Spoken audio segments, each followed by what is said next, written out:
This episode, we discuss our most anticipated movies and television series releasing in the year of our Lord, 2026. we review the series finale of the Netflix hit television series Stranger Things. And we talk about Disney's push into vertical viewed content on Disney Plus and how they want to trap you.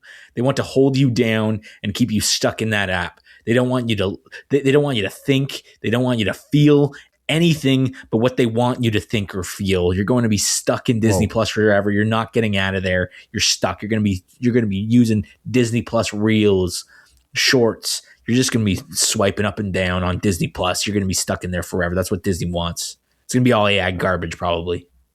Whoa, it's the let's tone down the hyperbole. With new episodes airing every 2 weeks on Tuesdays, this is Split Focus, a film and TV podcast. I'm Charles Dick Dreyer. And I'm Adrian Pinter. Welcome to episode 127.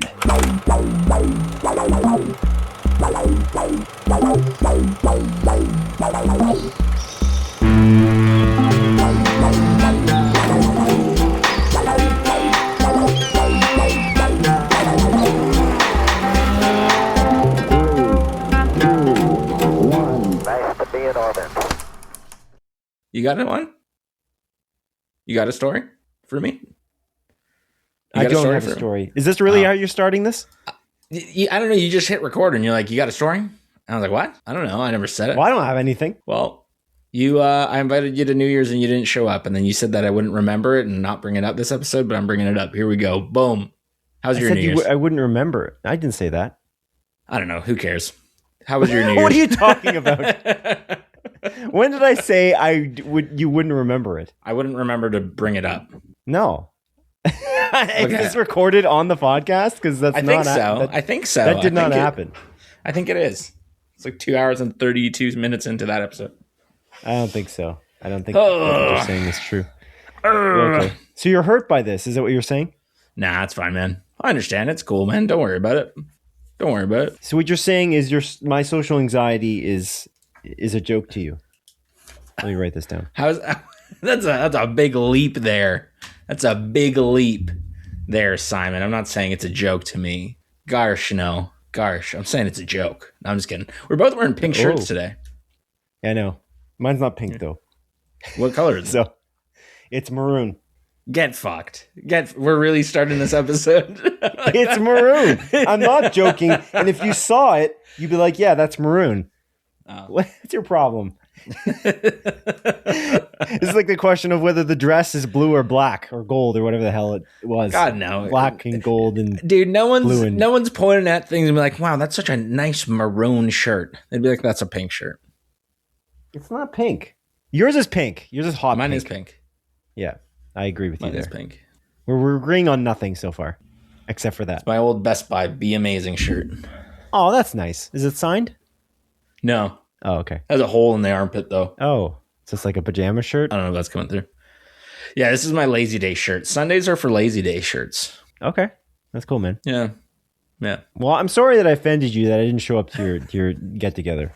No, you didn't offend me, man. I'm being facetious. It's cool, man. I get it. What, did you have a nice New Year? Did you eat? We just chilled. Because a charcuterie board?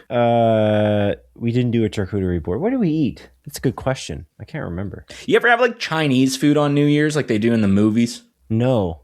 Me neither. Is that a thing in the movies?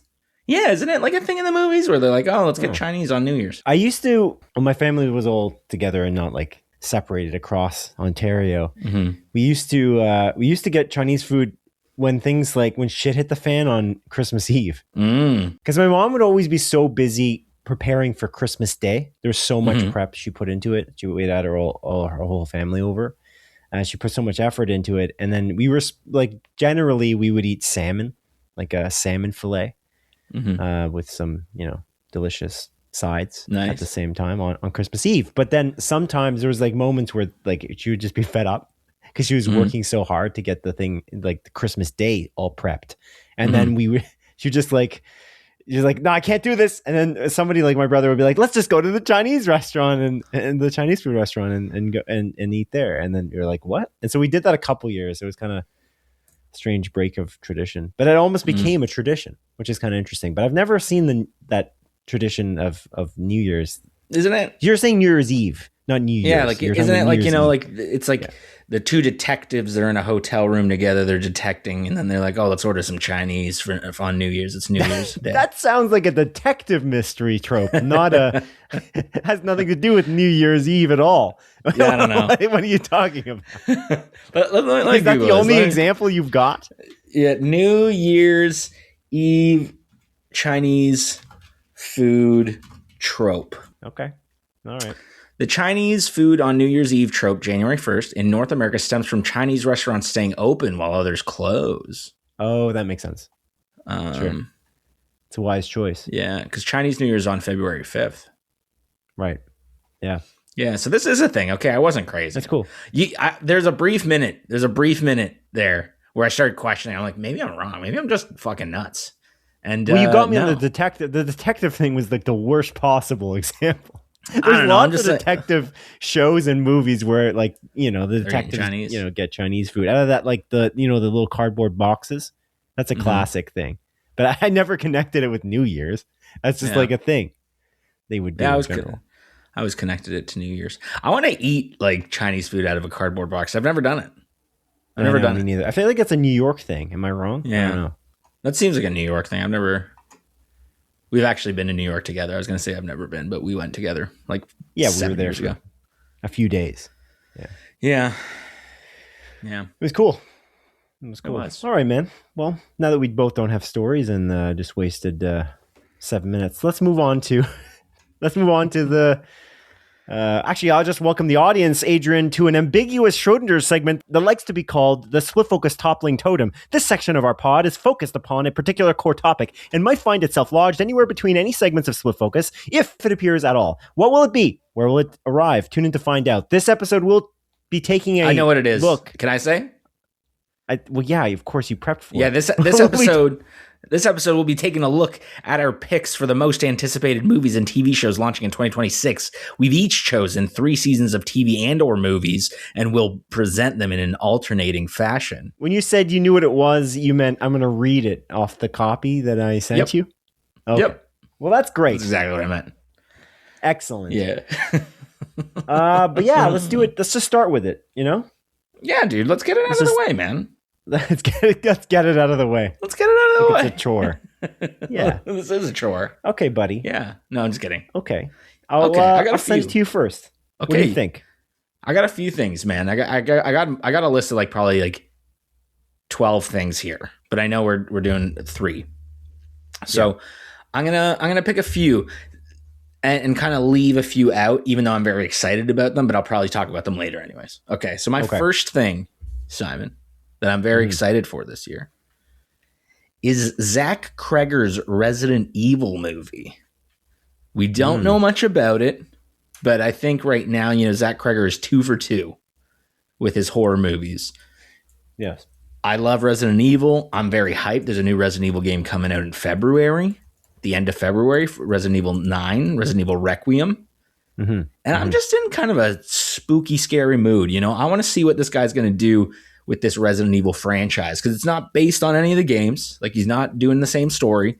He's just making it, you know, in the universe and something that's going to fit. So I'm very intrigued at what this guy, this Zachary Kreger, is going to come up with, you know, from The Whitest Kids You Know to releasing 2 awesome horror movies and potentially a 3rd awesome Resident Evil horror movie, or a movie that is a Resident Evil movie. So that is my first selection of the year of excitement of 2026. Okay. That's interesting. I was just looking at it. I'm like, is it really coming out this year? Yeah, I think it's slated for like it's in the fall. It's in October. Yeah. It is slated for this year, apparently. It's strange though, because like I didn't see anything about the casting, and we didn't talk about that on this show. I don't think. I thought we did talk about it, because it's like Paul Walter Hauser. He's casting it. Zach Cherry's in it. Zach Cherry is also in it. John I feel like we Wilson? talked about this. Yeah. Who's John O. Wilson? Is this an AI problem again? I don't know. Jono. Jono Wilson. John. It's Johnny Wilson. No, it can't be right. John. Hold on. Take your time, man. There's no rush. Jono. Well, you could just help me instead of just talking. You know, I mean, I don't know who Jono. I'm looking it up, dude. There's Austin Abrams, Paul Walter Hauser, Zach Cherry, and Callie Reese. That's from the quick Google search. You're saying he's not in this? I don't know who Jono Wilson is. I don't know who you're talking about. He's in it. It's on IMDb. I'm looking at it right now. Okay, whatever. It's going to be difficult. Yeah. Okay. Interesting. Yeah, I don't know. I'm curious to see what this will be. But you have a better baseline for Resident Evil than I do, so I'm not sure I'm the correct person to talk about it. But yeah, it's interesting that he's getting it done. The turnaround is very quick. He's launching movies fairly quickly. Yeah. I wonder what the budget's like.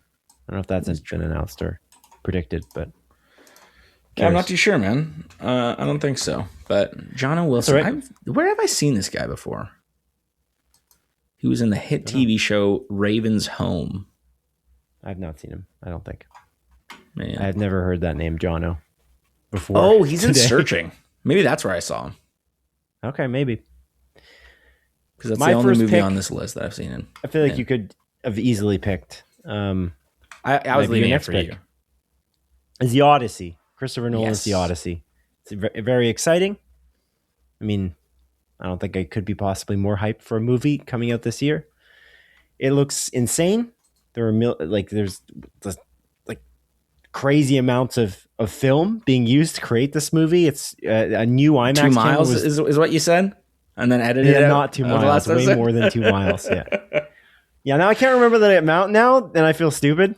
It's like 40 but something. Yeah, no, it looks awesome. The cast looks amazing. There's the fact that there was like literally a new IMAX camera created to make this film. You know about this, right? Mm-hmm. The Keeley. What about? Are you frozen? Jesus Christ! I'm listening. What do you want me to say? I thought you were describing this camera to me, man. No, you said yeah. So I'm like, you know about it, and you're like, yeah. I've heard that he made a new, like they're using a new camera. I don't know much about it, but I've heard of it. Jeff Keighley's parents made it. Yeah. Yeah, Jeff Keighley from the Game Awards. Yeah, they made the camera. Mm-hmm. That's what they filmed the High Guard trailer with. I think you think I'm joking, but I'm serious. They made Is this it actually IMAX Jeff camera. Keighley's? Yes. Yeah? Jesus. Oh. I thought you knew because I can't tell with you. You're just looking at me like I'm crazy. Jeff Keighley's parents have worked in IMAX. They're IMAX engineers. That's their claim to fame, I suppose. And so they made this camera, and it's called the Keighley. And so when Jeff Keighley's father passed away last year, Christopher Nolan made made a statement on his social media, or he doesn't really have social media, but he made a statement to various publications that he was really sad to hear this because he'd worked with the Keigleys for such a long time. Because Christopher Nolan's kind of a force to be reckoned with in that space with IMAX. He's kind of moved the medium forward, so it's kind of neat. So that's why it's called the Keighley.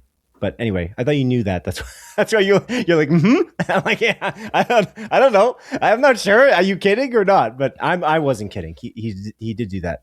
But it's cool. They made a special camera for this, and the amount of, I think this is like a record breaking amount of IMAX, because the entire movie is filmed in IMAX, which is rare. I don't think is there any other movie of this size and caliber and budget that's been filmed completely in IMAX? Especially because like they're filming this on the water in an actual boat. There's obviously Nolan's a big fan of practical special effects. Yeah. So it's kind of cool. Anyway. Yeah, that is really cool. So is the camera waterproof? I imagine it. I mean, I don't know.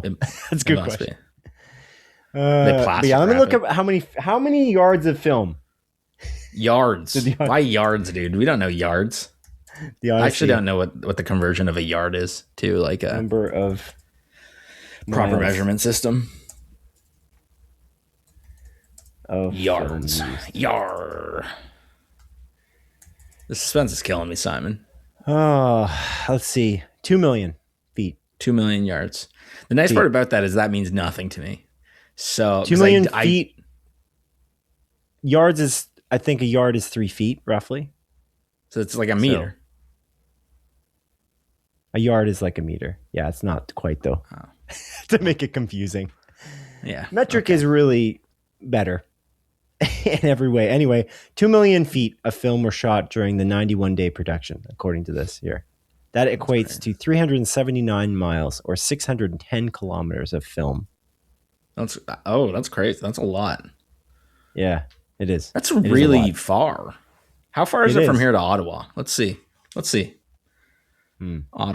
I'm just going to put in Ottawa. It's super relevant. Why you're so we live in Guelph, Ontario. I'll give some background while you look it up. We live in Guelph, Ontario, and Ottawa is also in Ontario. For those that's who are 527 kilometers. So he has more film than us driving to Ottawa, distance wise. Wow, that's incredible. That's crazy. What about Montreal? Let's put in Montreal. A lot of work. No, I think we're good. What's your next pick? You're excited for the Odyssey, though, right? You're dude, very hyped, much so. Yeah. Montreal's 620 kilometers away, so he filmed as much film as distance from here to Montreal. But we understand this because we live here. But I feel like anyone else. Well, I guess if someone else is listening who lives near Guelph, it's kind of relevant. Yeah. I don't know if anyone cares. Anyway, sure, cool, yeah, that's good. Yeah, cool, yeah. Canadian I'm very excited for the Odyssey. I mean, Christopher Nolan can do no wrong. I think, I mean, it's a star-studded cast, like, for one. And again, like, I just think anytime Christopher Nolan comes out with something new, I'm going to be there day one. I want to watch it in the theaters. It is crazy, though, because they put those tickets on sale, like, 7 months ago.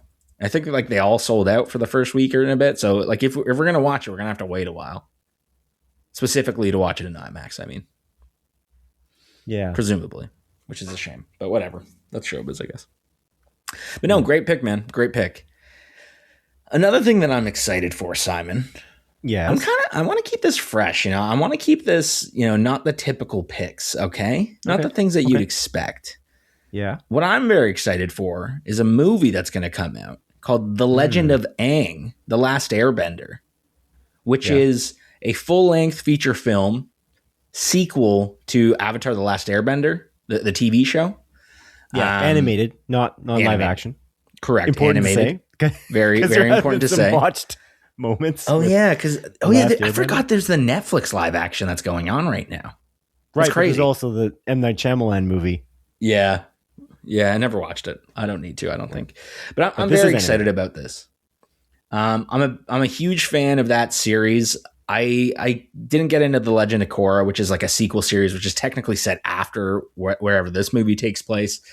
But I think, Avatar: The Last Airbender is like one of the most perfect like shows for children that still hold up as an adult. I watched it when I was a kid, and then I rewatched it, a few years back as an adult, and it's still just so well written.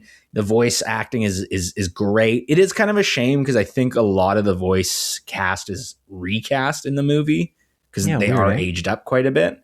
But that's okay. But wait, the build cast here is Ke Huy Quan, Dave Bautista, Taika Waititi, Geraldine, Stephen Ewan is in it as well. This one, Vanna. I've never been able to say her name, but this Wanathan. Jesus, I know who you're talking about, but I don't know how to pronounce her name either. I know exactly. Frida Pinto's in it, but there's like no. You said it. Oh, you're saying they're aging up the actors in this, or you're saying that they've. It's a whole new cast. Yeah. Yeah, but they're all adults. That's what's so strange. Aren't these kind of kids in this series? They are. I don't know the series. Yeah, in the series, they are children, so it makes sense that they're aging them up. A lot of them. Oh, I see. You're saying they're aging. I thought you were kind of saying they were aged out. Oh, okay, I understand. So yeah, they're. This is a direct sequel years later. That's cool. Mm-hmm. Yeah. Oh, that's pretty neat. Yeah, so I'm quite excited about this because again, I think the TV show is just like this perfect little. Again, kids show, but still holds up for an adult, and I'm excited to watch that show with my like nephew in a few years' time and everything. I just think it's so good, and the creative team behind this movie, it's two of the three main guys from the original series, and I know they haven't had like a huge like amount of success as the other guy with their kind of Avatar continuations, not Blue Avatar, but like Avatar: The Last Airbender continuations. Right. But I don't know. I'm still very excited about this. I'm curious how it's going to play out, and I don't know. It's going to be nice to be back in that world with those characters as, I don't know how many years later, 10, 15 years later. So is it 10, 15 years later since the show aired? You mean? No, it's been over 20 years since the show finished, I think. So they kind of used the cast. That's kind of what I was trying to. Yeah. Because like you didn't have to. You could have just followed it along and just used the cat. They just chose not to. It's crazy though. It's star-studded. Because I bet that cast was not that star-studded. I don't know that cast, but no, I don't think it's pretty no-name voice actors. Or I shouldn't say no-name. That's rude. But lesser known. Yeah, it is a shame though because they did. Like Paramount pulled it from their theatrical calendar. It was supposed to go to theaters, and now they're just putting it straight on Paramount Plus. I think this came out like a couple weeks ago, which is annoying. But hey, whatever, man. Who cares? I'm gonna watch it regardless. So yeah, that's fair. Huh? That's cool though. Oh, the cast is crazy. Okay, sweet. Mm-hmm. My next pick is very mainstream as it gets, Adrian. I am very excited for this. I think that I'm not done with Marvel. The Marvel Cinematic Universe, no, I'm done with it. I don't care what people say. I am annoyed with the way that they're marketing this film currently, but Avengers Doomsday, I'm very excited to see what the Russo brothers do with it, the directors of Avengers Endgame and Infinity Ward, yeah. The Call of Duty studio. No, Avengers Infinity War. But yeah, so I'm really excited. I just wish that their marketing department wasn't shit. But other than that, it looks cool. I'm excited for it. If this movie is bad from a perspective of like it's badly written / directed / well, it won't be acted because the actors are crazy in it. It's like, whatever it's going to be well acted, I think. If it's bad, I think it's the end of the MCU as we know it.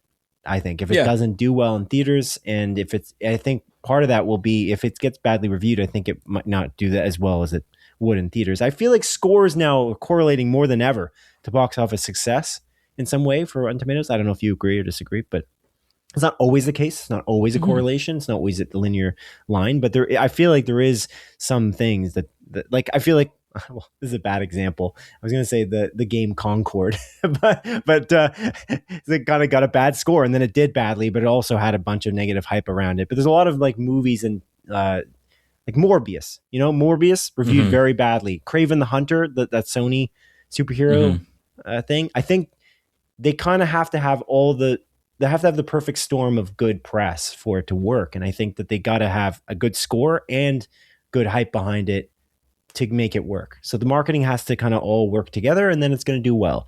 It won't be a promise to do well if it's reviewed well. Like if you look at the Fantastic Four movie, which didn't do as well as they had hoped, didn't fail by any means. I don't think at all. I think that was a success overall, as much as various places said it didn't succeed. I don't think that's true. I think it made over $500 million at the box office, didn't it? But their expectations are high, and that's always kind of the tricky thing. To speak of Call of Duty, the Call of Duty this year, Black Ops 7, I think did remarkably well, but not remarkably well compared to other Call of Duty titles if we're comparing it previous years as an example. And that's why they seem to be a bit panicked over there at the studio, even though they're probably top 3 minimum, if not the top selling game of the year, I would say.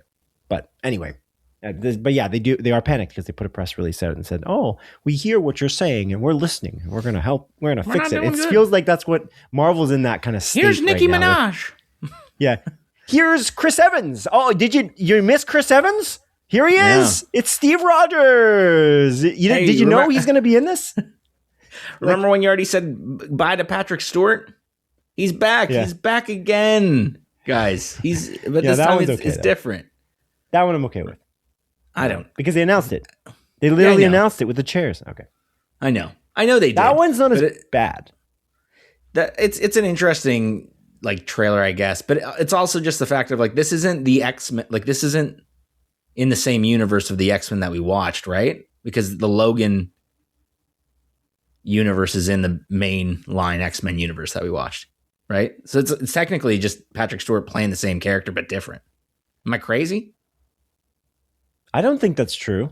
The Logan is Logan in its own universe? I don't think they ever commit to anything in that universe. That universe was a mess at the end. Yeah, the fair Logan's enough. an incredible movie. Like I think that was always a question. I always had that question. I don't think I ever had that answered.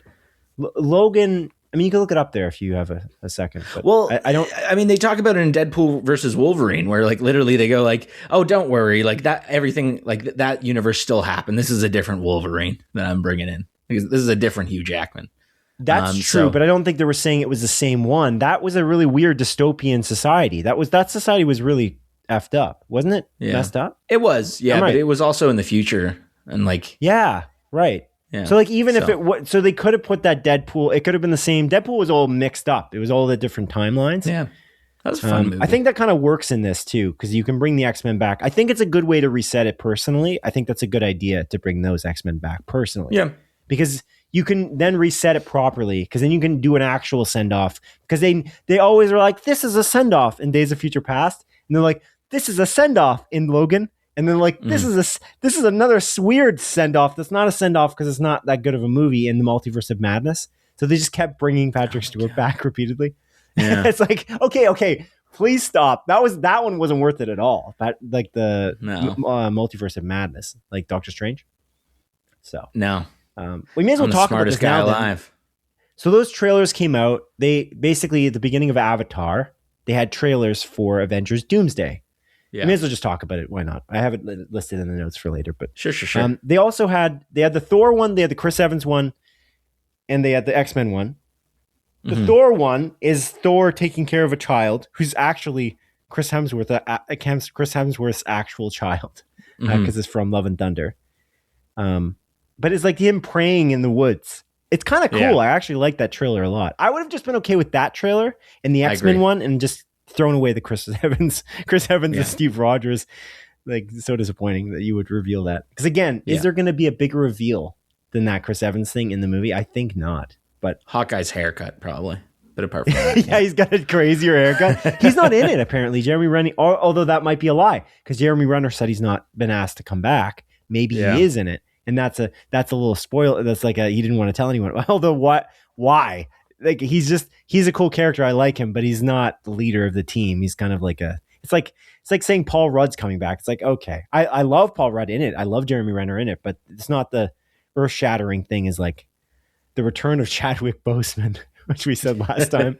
Yeah. They just fucking AI him in the movie. That would be horrible, by the way. They better not do that. Dude, obviously it would be horrible. I don't think anyone would be like, wow, this was really cool. I mean, actually, there would probably be some fucking weirdo that would say that. That's what I'm saying. Yeah. But they don't know listening to us that we're not a fan of that type of AI because somebody listening to this might not be Kenneth Stadelbauer. It could be some random person who's never listened to our podcast in the Netherlands or something. To like, I do think that there will be a Black Panther, though. I'm confident in that. Oh, we have one. Yeah. Sure. But I think it's going to be like another Black Panther. That's also going to be like You think in this movie? Yeah, I think so. Or Secret Wars, one or the other. But like a multiverse type Black Panther situation. Yeah, it's going to just be a different actor. That's smart. Yeah, they got to do it.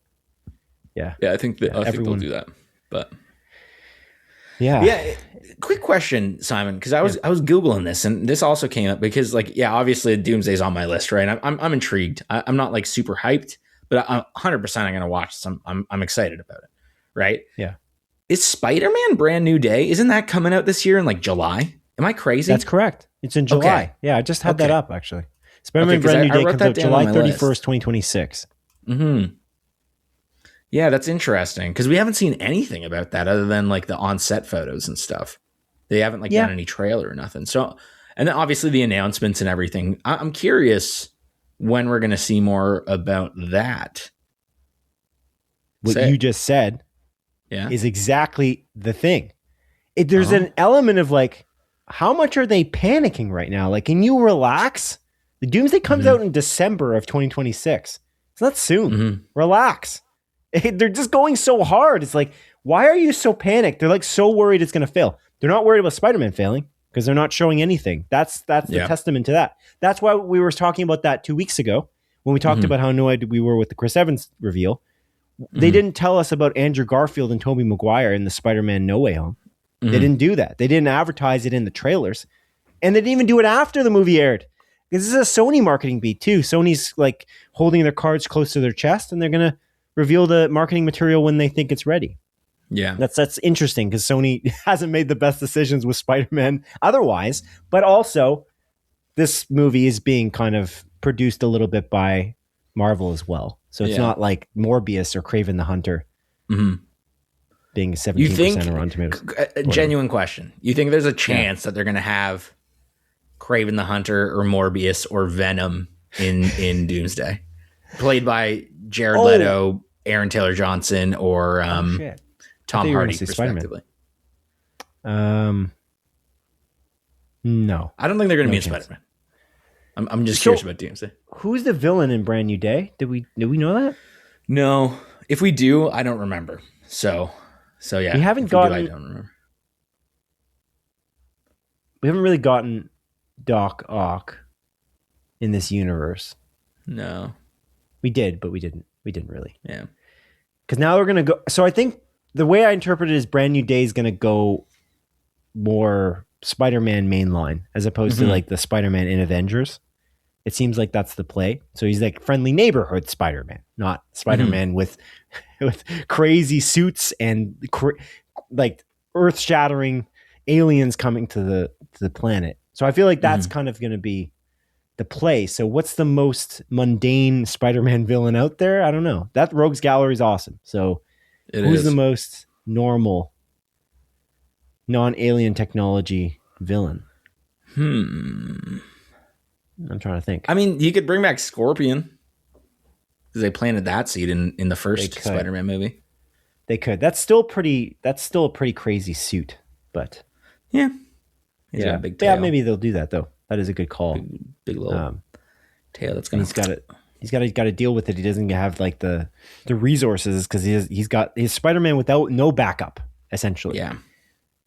Which will be cool. I'm very excited for that too. Is that your next pick? No, it's not. Okay. My next pick, Simon, is going to be, it's actually coming out fairly soon. It's coming out in about a month and a bit. It's Scream 7, baby. Oh, cool. I'm very excited about this movie. I love the Scream franchise. I was Ghostface for Halloween this year as well. And my wife was Sydney. And we have Sydney's return in this one because she was absent in Scream 6. A lot of, theories going around. Matthew Lillard is likely back. I think he was cast. Chances are we're going to have Stu back in the mix. I'm very curious how this is going to play out. There's a lot of, background issues with it. The firing of Melissa Barrera for saying nothing poor, like nothing anti-Semitic. Yeah.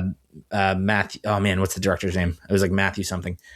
Him stepping down from the project and kind of leaving. There's a lot of issues on the back end. But I still like this franchise. I think there's a lot of potential here. Again, bringing back both Sid, like Sidney Christopher Landon, no? Yeah, Christopher Landon. What did I say? I said something. Matthew something. Yeah, Matthew Lillard and Christopher Landon. Quentin Tarantino's favorite actor, Matthew Lillard. Yeah, so I'm excited about this quite a bit. This is definitely on my radar, and I'll be there to see it day one with my wife. Probably exciting. That's cool. Yeah, man. Yeah, are you excited about this? Because you're kind of a more recent Scream fan as well. Like you kind of, I think, watched them all within the last couple of years, if I recall correctly. I watched them all within 3 weeks. Nice. I like it enough. It's good. I like it. Yeah. It's good stuff. The amount of controversy around this was silly, though. I mean, I don't think they'll affect it at all, personally, because I think that they just started from scratch. I think after removing the directors and the main actors from the main cast of Scream 6, I think that it seems like they just started over. So I think they're on a zero position. Like they're not negative or positive. I think they're just like whatever they give us, I think we'll start from zero. But you have to wonder about those producers. Like what's going on? What's going on with them? I don't know. It's crazy because I think we talked about this before, but Melissa Barrera, the situation with her, it's like that it seems like their position on that in terms of firing her is aged very poorly, because if you look at, she was kind of at the forefront, like good for her. She's actually like a leader in some way, because like people weren't speaking out as much because they're scared of repercussions. And now if you look at it, even like, I think I just saw a Bernie Sanders tweet about how Israel's like stopping aid. Like I think they stopped the like Doctors Without Borders from helping people in Gaza, the Gaza Strip. It's like, oh my God. It's like there's some terrible thing in the news every day, dude. It's crazy. Yeah. Lately, the beginning of this year, dude, is crazy on a political perspective. It sucks. Like it's very, very sad. Like we're in a very bad way, I think. But thank God we don't live in the United States in that regard, because it's very sad, man. Yeah. But anyway, or Venezuela, or Israel. Palestine, you know. Anyway, yeah, it's crazy stuff. Or France, Ukraine, yeah, or France? Quebec. Wait, what's happening in France? Wait, what? Nothing, just French people. It's just French people. What do you have against French people? Nothing. Okay. I got nothing. The French teachers get you down in elementary school there, bro? Or no, actually, I really loved my French teacher in elementary school, Mr. Dow. He was awesome. Oh, nice. I hope he's doing well. I don't know where he's at. I always like think about like, you know, go back and talk to a couple elementary school teachers and be like, hey, you know, I want you to know you made an impact on my life. I appreciate you, and I still think about you 20 years later. Do you ever do like a reunion at any of your past schools? Is that a thing you've ever done? You've ever been invited to? Like, I've never been invited to one. I wouldn't even know where to look. But I wonder if did it not exist? Like high school would be where it would be at, not elementary, most likely. But you always see that in the movies and TV shows. Like, oh, we're doing a reunion. It's like, is that just in the United States? Like, is that not in Canada? Is that why? Yeah, that's a good question. I actually don't know. I don't know. I feel like that is a thing. I feel like they do that. Would I go? Fuck no. I don't like God no. I don't give a shit about any of those people. The people I care about from high school, either, you know, stayed in touch with or, you know, slowly like drifted away. But it's like, if I wanted to see them, I would just message them directly and not meet them at a high school reunion. I don't give a shit about my high school. Who the fuck cares? I see. I think the idea was to bring people together, and then you see people that, you know, you were kind of friends with, but you weren't, you know, they weren't close in your group necessarily. Yeah. Did you have a good high school experience overall, or do you find like you one of those people like, I hated high school, it was bad? I don't know. There's obviously ups and downs. There's ups and downs. I was a big pothead in high school as well. So okay. So, you know, spent a lot of time at that smoker's pit, smoking cigs and smoking joints, Simon, when it wasn't even legal back in the day. It's crazy. Now it's legal. Now you can just buy weed on the internet and they deliver it to your house. I feel like it still wasn't legal. I mean, it's still not legal now. Yeah, that's true. That's true. Because you were in high school. Yeah, like if I was a high school kid smoking weed, it would have still been illegal. Yeah, no. Yeah, you're right. You're actually right. Good point. You know, I actually was cluing into cigarettes. That was actually the part. I'm like, wait, you were in high school. I don't think that was allowed. But yeah, that's cool. So what would you call that group that you were in? You have like I don't know. You weren't the high guys, you know? The high guys, God no, that's fucking absurd. No, I don't know. I had like a few groups because I had some friends that were really into like the film, like comtech sort of stuff, like video editing and everything like that. So nice. I would spend time with them sometimes, and then the other times you just like hang out at the smoker's pit with all like, you know, the fellow pothead friends and do that whole thing. So cool, kind of going back and forth. Going back and forth, man. What about you, man? How was your high school experience? That's fine. That's fine. It's good. Where are you going? You leaving me? No, I'm here. Your Apple Watch tell you to stand up? No, but my cat was pawing at the door. So I was like, I'll open the door for him, but he's not even there. I don't know where the fuck he is. All right. Well, Nicky Nine Doors, you. Yeah, I know. Nicky Nine Doors. Do you ever do that when you were a kid a lot? Yeah, not a lot though. Not a lot. I felt guilty. I didn't like doing things like that because I just felt guilty. I was kind of like, that was like a peer pressure. That was the one thing I got peer pressured into doing. And I was like, this wasn't worth it. And I didn't do it ever again. I think I did it one time. I'm like, this was shit.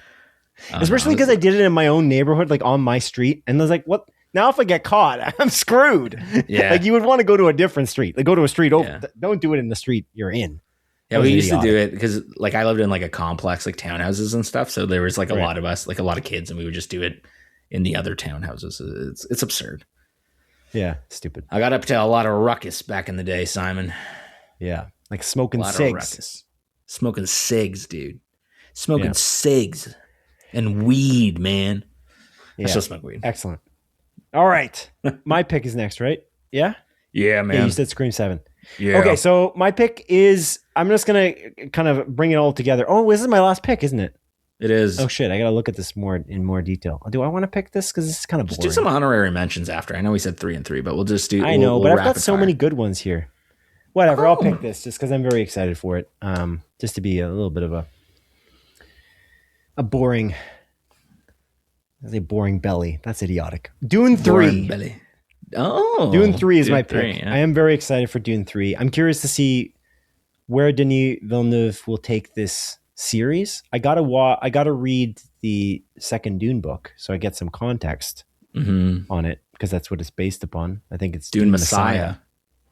Right. Yeah. So yeah, I gotta read that at some point so that I can get the full perspective before I go see it. The weirdest thing about this, and this is why I picked it here because I thought it'd be fun to talk about, although I'm gonna honorable mention it anyway. I just picked Doomsday, right? Doomsday and Dune 3. We talked about this at a dinner we were just at. Yeah. It's on the same day. The release date is the same day in December. Mm-hmm. It's very strange, and one of them is gonna move. They're just basically playing chicken with each other, it seems like. They're different studios. Disney and Warner Brothers. So they're just playing chicken, which is very strange. So it's Doomsday, according to the internet. People are excited about it as it's like a Barbenheimer type situation. Mm-hmm. And I think you were saying like who's going to sit through 3.5 hour movies? Yeah, it's gonna be like a full-time shift, a full 8-hour shift if you want to do both, pretty much. Do you think though maybe they won't?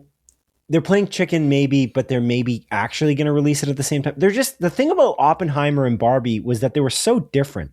Mm-hmm. You know what I mean? Like that kind of went in their favor. I wonder if like cinemas will just be bumping during this period of time, during the Christmas holiday season next year, if you just leave Dune 3 and Doomsday in the same period. But if you do it on the same day, I don't know. I'm not sure if it's going to like hurt it or not. There's so much zeitgeist around both of these properties, but definitely more so on the Marvel, like I think Doomsday, Marvel Cinematic Universe, Avengers Doomsday. So do you think they'll move? What do you think? I think it would be probably the right decision to move Dune 3. Yeah. Maybe Netflix will be making that decision. Who knows? Yeah. Yeah. Leave it in theaters for 2 weeks or whatever. And then 17 days. Yeah.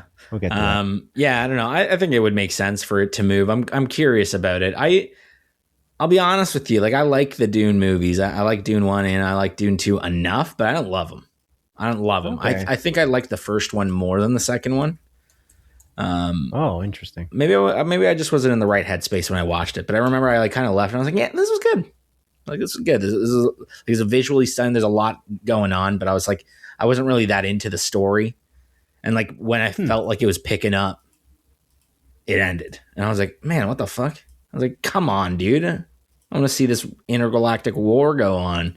And it's my understanding that Dune 3 doesn't pick up immediately after. It's like a jump. It's like a time jump, which is frustrating because I want to know what happens immediately after. I feel like that would have been the right TV show. Yeah. I don't have time. You have that Dune Prophecy show, which takes place like 100 or 1,000 years prior to the movies. Right. Doesn't seem interesting to me, I'll be honest. Did that get renewed? Yeah, it did. It got renewed for Dune Prophecy 2. Yeah. Dune Prophecy. But yeah, that's a good choice, man. I mean, tell me some of your honorable mentions. I'm curious. What are some of your honorable mentions? Oh yeah, you went first. So you picked Scream 7. Mm-hmm. And I forgot all the other ones. Resident Evil.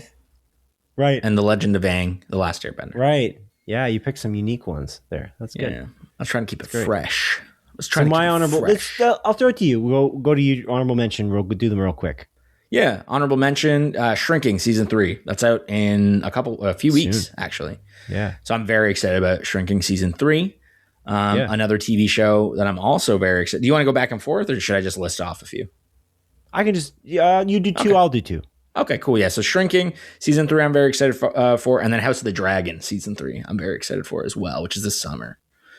So that's cool. Yeah. Are you excited for Night of the Road or the Seven Kingdoms? That's what it is. Yeah, A Night of the Seven Kingdoms. I'm very excited about that. That's very soon. That's 2 weeks today, actually. Yeah. So that I didn't bring it up because I was going to just talk about it later. There's a few things that I'm very excited for, but again, they're within the next couple of weeks, so I'm just simply not bringing them up in the most anticipated movies and shows section. Okay. Well, speaking of Shrinking, Ted Lasso's return apparently is this year, so that's super exciting. That I'm very excited about because I don't know what they're going to do with it. They kind of tied it off with a bow after season 3, so. If whatever they're going to bring it, however they're going to bring it back, I'm hoping they're not just doing this as the good old money grab situation, and that they have a really good idea. Which I think Jason Sudeikis had kind of confirmed that he wouldn't come back unless there was some really good idea to bring the show back. So it is really exciting. He's in America now. At the end of season 3 or whatever, he's in America. I don't want to get into why or what's going on, but how do you move from that? Are you going to do a show in America and in the UK at the same simultaneously, and then bring them together? Is this just one season, and you're going to continue it past one season, or are you just doing one season and that's it? Because it's been a few years now since season 3, so I'm just kind of curious about all those questions. What are they? I thought they announced some of the stuff about it because women's soccer team. Yeah, the women's soccer team thing, right? And I think it's like a women's soccer club in the UK. So you assume that he's... Or is it in the US? Because I would have assumed in the US. Because you can assume it's... What's her name? One of the other main characters, because she's the one starting the women's soccer club. And typically, if you're starting a club, it's within the country that you're a part of. You assume. But I could be wrong. Oh. Is that what it is? Okay, that's my guess. I don't know for sure. It's Hannah Waddingham, right? That's what you're talking about. Hannah Waddingham, exactly. Her character. Yeah. Yeah, okay. I don't know. That's an interesting... Yeah, we'll see. But yeah, I'm interested in that. Anyway, my second pick for this this residual picks here is Disclosure Day. Spielberg makes really good movies. He's a legend. I don't think I ever watched a Spielberg movie and thought, this is bad. I know that you did. I definitely know that you did. I personally like every movie that I've seen by him, and he's kind of, in my opinion, the most legendary director. When I think of, I've asked this question actually to people in the past. I'm surprised I haven't asked you yet. I should have on this podcast many episodes ago. When you think of the word dictionary, the word director in the dictionary. If you had this idea of director, movie director, who's the first director that pops into your mind? The first director that pops into my mind is Ryan Crego. He directed the Gabby's Dollhouse, the movie, your favorite movie of last year. Right, of course. The movie I haven't seen. Yeah. That's a good name, though. He's got a good name. Yeah, I know. He does, eh? No, honestly, for me, it's probably Christopher Nolan is the first person I think of personally. But now I'm questioning it. Am I just thinking about that because I was on the spot? Because we were talking about Chris? Me and him on a first name basis. Yeah. Yeah. It's crazy. But not Christopher Landon. That guy, his name is Matthew. But when he goes by Matt. It's crazy. I asked this question at work one time, and I asked, when you think movie director in the dictionary, what's the first name that pops in your head? And if it was a dictionary with a photo, right? Give a couple examples, a photo there next to the definition. A lot of people said Christopher Nolan. I'm like, that's cool, but I'm like, I don't know about that. I think Spielberg is legendary. He's the first blockbuster director theoretically. Jaws kind of started the blockbuster way back, 40 years ago. Well, what date is it today? 50 years ago. It's really impressive, and he's made both blockbusters and really emotional, almost art house type films alike. There's his repertoire. Some people might say Scorsese maybe as well, or I don't know, but there's this idea though that I asked people who are too young as well. Scorsese's a good example though. I think you could. Yeah. I would imagine Scorsese. Some people maybe say Tarantino, perhaps. Some people would maybe say even James Cameron, even though he hasn't directed a huge amount of movies, but like he's made a huge impact. But I would make an argument that one's not good because what you just said exactly. Yeah. But I think Nolan's like very prolific. I don't know. It's just I think Spielberg is he's just kind of. I feel like he was an inspiration to. I bet if you asked Christopher Nolan what his answer was, he might have said Spielberg. Or he might have said, or Stanley Kubrick is another one that would be like huge. Or Alfred Hitchcock. That's another one that's like very, But I feel like I asked people today and they're all like Denis Villeneuve or Christopher Nolan. I'm like, is it just because it's a recency bias? Yeah, probably. I think that matters though. Yeah. Right? Mine's like is mine. Yeah.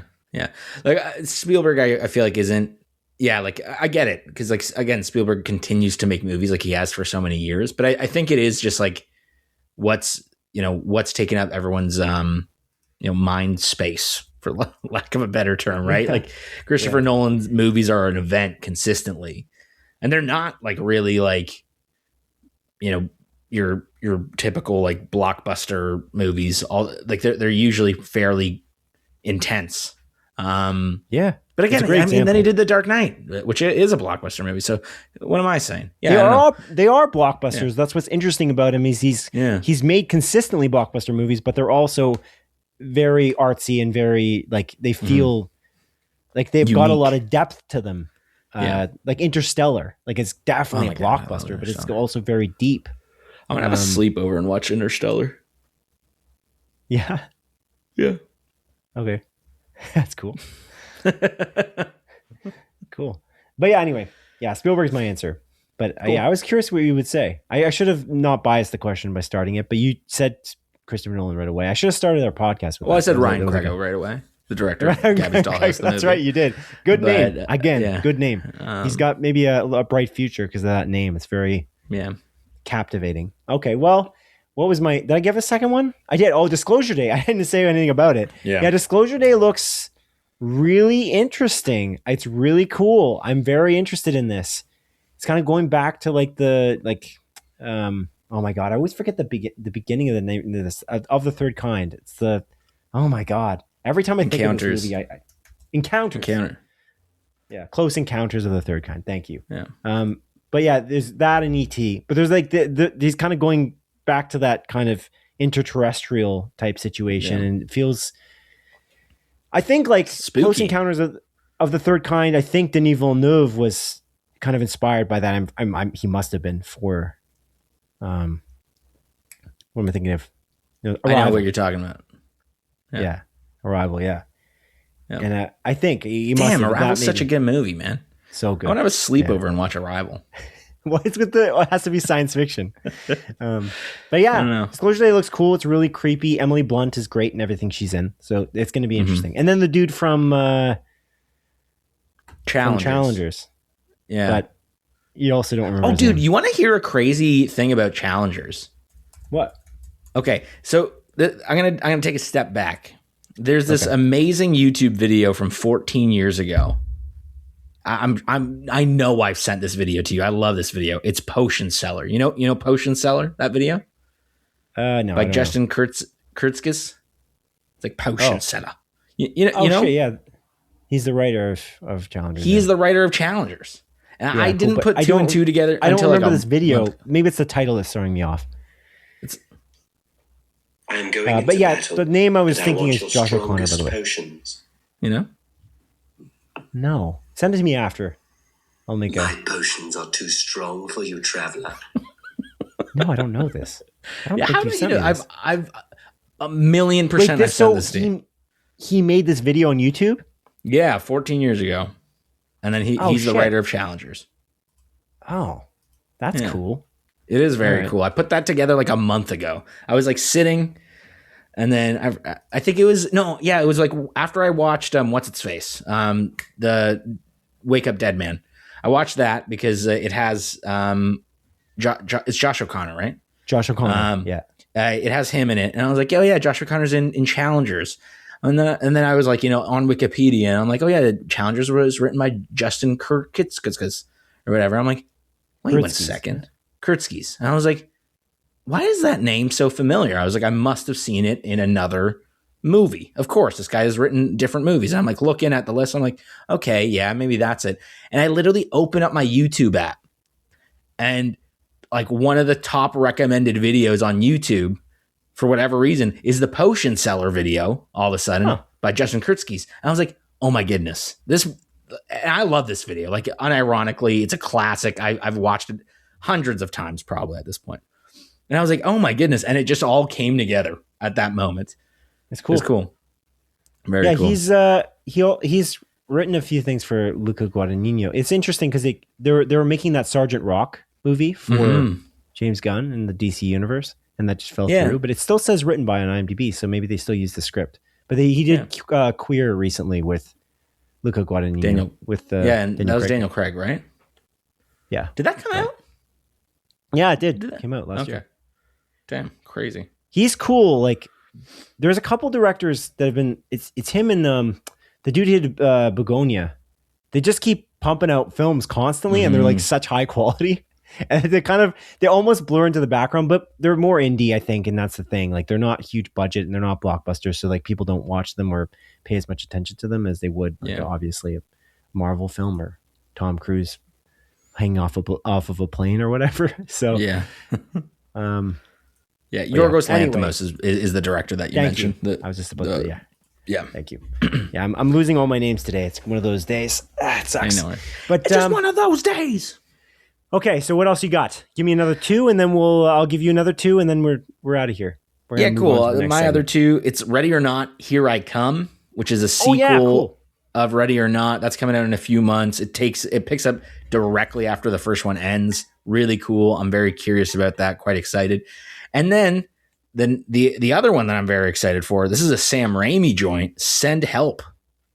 This is with Rachel McAdams and Dylan O'Brien. And it's like Dylan O'Brien's like this asshole boss of Rachel McAdams. They crash land on an island, and it's seems to be a little wacky. So that comes out, I think, at the end of this month. So I'm quite excited about that as well. That's great. I love Rachel McAdams as well. Did we mention any TV shows? Now I'm blanking. I mentioned House of the Dragon and Shrinking. You mentioned Ted Lasso. But not in our main list, though. No. That was a mistake. No. I should have swapped it out. Dune 3. It doesn't matter. We're talking about it now. We're talking about it now. It's all in your maroon shirt, man. They're not exactly ranked. Anyway, the other one I've got here is a TV show. It's Lanterns. I'm so excited for this. I cannot. I think it might be my most anticipated show of this year. I think. Whereas last year, my most anticipated show, by the way, was Black Rabbit, and I hadn't even watched it last year, although it came out late last year. But yeah, I'm very excited for Lanterns. This, I think, will be a day one watch. I don't know if maybe I won't do day and date. I don't know. It depends on how it gets rated. But I just think that the Damon Lindelof and Chris Mundy combination, and I really like Kyle Chandler as an actor. I just think he's the most underrated actor, like one of the most. He's very good. And so I'm very excited to see what they do with a true detective in space, is what they claimed it was. That's what James Gunn said when he announced it. So that's pretty sweet. An HBO show that's rated MA is really exciting. So we'll see how that goes. But yeah, that's my other pick. And then that would have been the one I would have maybe swapped out for Dune 3 just to give some variety. Yep. And then I got another one here, and it's we already talked about it. So it's not much to say. But Spider-Man Brand New Day is on my list as well. Just like it was for you. I thought you were going to mention something else. Supergirl. No. What did I miss? Supergirl.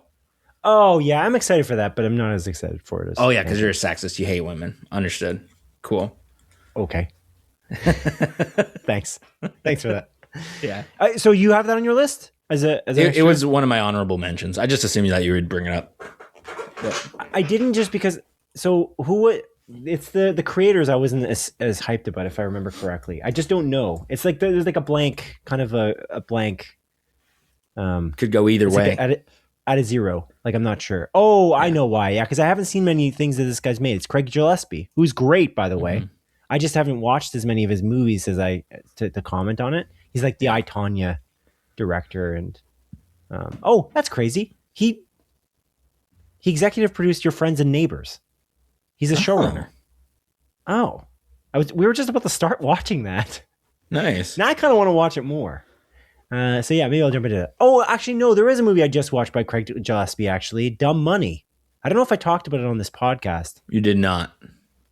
It was about the GameStop thing. Mm-hmm. You heard about this movie? Yeah. It's Paul Dano. Paul Dano's the main actor in it. Yeah, I heard he's great. I heard he sucks at acting. Though. Yeah, that's what they say. Not that I've ever witnessed, but that's what they say. One guy says anyway. But yeah, he was Dumb Money's really cool. It's got Pete Davidson. Thank you. Well, you're helping me a lot. Yeah, Pete Davidson, Paul Dano, and they're like dealing with the GameStop thing. There's a lot of these big firms shorting GameStop, as you may recall, a few years ago. And he was like, no, I'm going hard on GameStop. And he was like legitimately going for it. And they kind of paint a picture of like the small guy versus the big guy. Mm-hmm. I kind of thought that the Redditors or whatever were very obnoxious. That was always the impression I got.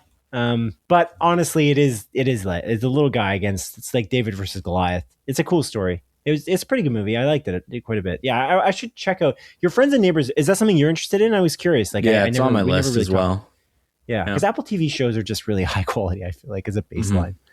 Mm-hmm. But yeah, okay, cool. Yeah, I'm excited for Supergirl. Yeah. Cool. Awesome. I mean, hey, we're talking about Apple TV. We may as well just kind of jump into what we've been watching or reviewing, eh? You want to do that? That segue. You want to do that? Yeah, I like how you're coming up with it. Like it just came up in your head. That's good. Yeah, that's a great idea, Adrian. Yeah, so what have you been watching this Yeah, Simon. So on the topic of Apple TV, I watched the first episode yesterday of Slow Horses with my wife and I. Cool. We were kind of in the mood for like we've been watching like a lot of comedies and stuff. There's been like some dramas that we were watching week to week, but like a lot of the sit down and watch it TV that we've been binging has been more comedy and lighthearted. And I was like, I want something a little bit more serious, like a little bit more like intense and dramatic. And I'm glad that we kind of jumped into this. This show is pretty interesting. So it's about, you've talked about it before, but it's about this like disgraced MI5 agent that, brutally fails this, this test that they're running to stop this terrorism from terrorists from blowing up a train. And, he's like chasing after it. And he makes this, one minor mistake that he believes he didn't make. He thinks that this guy that worked at MI5, told him the wrong information, and that's why he slipped up on the job. And, long story short, gets disgraced because he, makes that single mistake, and hundreds of people could have potentially died. Although this was again kind of a test, and he starts working at this back alley MI5 area where they're just kind of doing, little, just basic odd jobs, nothing too crazy. And he obviously wants more for himself, and it's kind of interesting how the first episode plays out. Because again, it is quite serious, but there is like a lot of almost just like human interaction, like with Olivia Cook. She's in this as well. One of the main characters, and just like little quirks in how she like talks to, the main character. I think his name's Jack. Just makes it seem like a very human show. And again, it's like these people that, messed up at some point in their career and now are kind of stuffed away to the side working under Gary Oldman, who is just a big piece of shit and just like a total asshole to everyone and hates them. His words, literally, in that first episode. So I'm very curious to see where this is going to go, because it just seems like I don't know. It's nice that it's like kind of, 6-episode seasons. So I'm assuming each season is kind of its more contained story. So, and what it set up in this first episode, I think it did a lot of really, really great character development with, just a couple of scenes with all of these additional characters that are around. And I want to see them kind of interact more and, see how this story unfolds. So I'm pretty into it. Again, one episode in, not crazy, but it's definitely something me and my wife are going to continue to watch. I know you've watched all seasons, or you're watching the 5th season, or onto the 5th season. Something Taking like the 5th season slow. I love this show a lot. For me, it's like popcorn TV in a way, and it's weird. Like it's like popcorn TV at like a very high level. Like it's just very, very fun to watch. It's funny you said you wanted to get into a drama. I find it a comedy. I think it's very, very funny. Like throughout, I think Jackson Lamb, like Gary Oldman's character, is hilarious. By the way, the actor's name who plays the character you're claiming as a main character, his name is Jack. The character's name is River Cartwright, which is a very epic name. Yeah, it is epic. And then you got like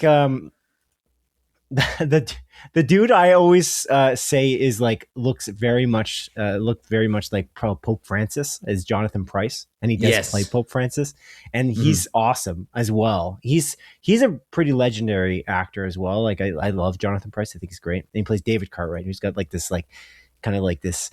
You don't know what he did in MI5 back in the day, and you're like, what's going on there? There's some interesting stuff there. It's really cool. You mentioned the character development. I feel like that's all the show is, and like at its finest. It's like it's all these like interactions between these like very quirky characters, and they're all like screw ups in some way or another.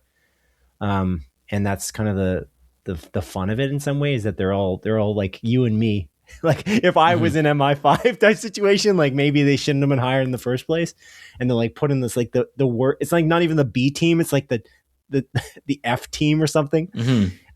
But I just think Jackson Lamb like is so entertaining. Gary Oldman is just killing it I just watched an episode yesterday, actually. 2 days ago. Of season 5, because I've been going through my Netflix catalog. So I kind of took a break from Slow Horses, but I was like, I don't feel like watching Black Rabbit. I'm going to watch this instead because it's going to be very entertaining.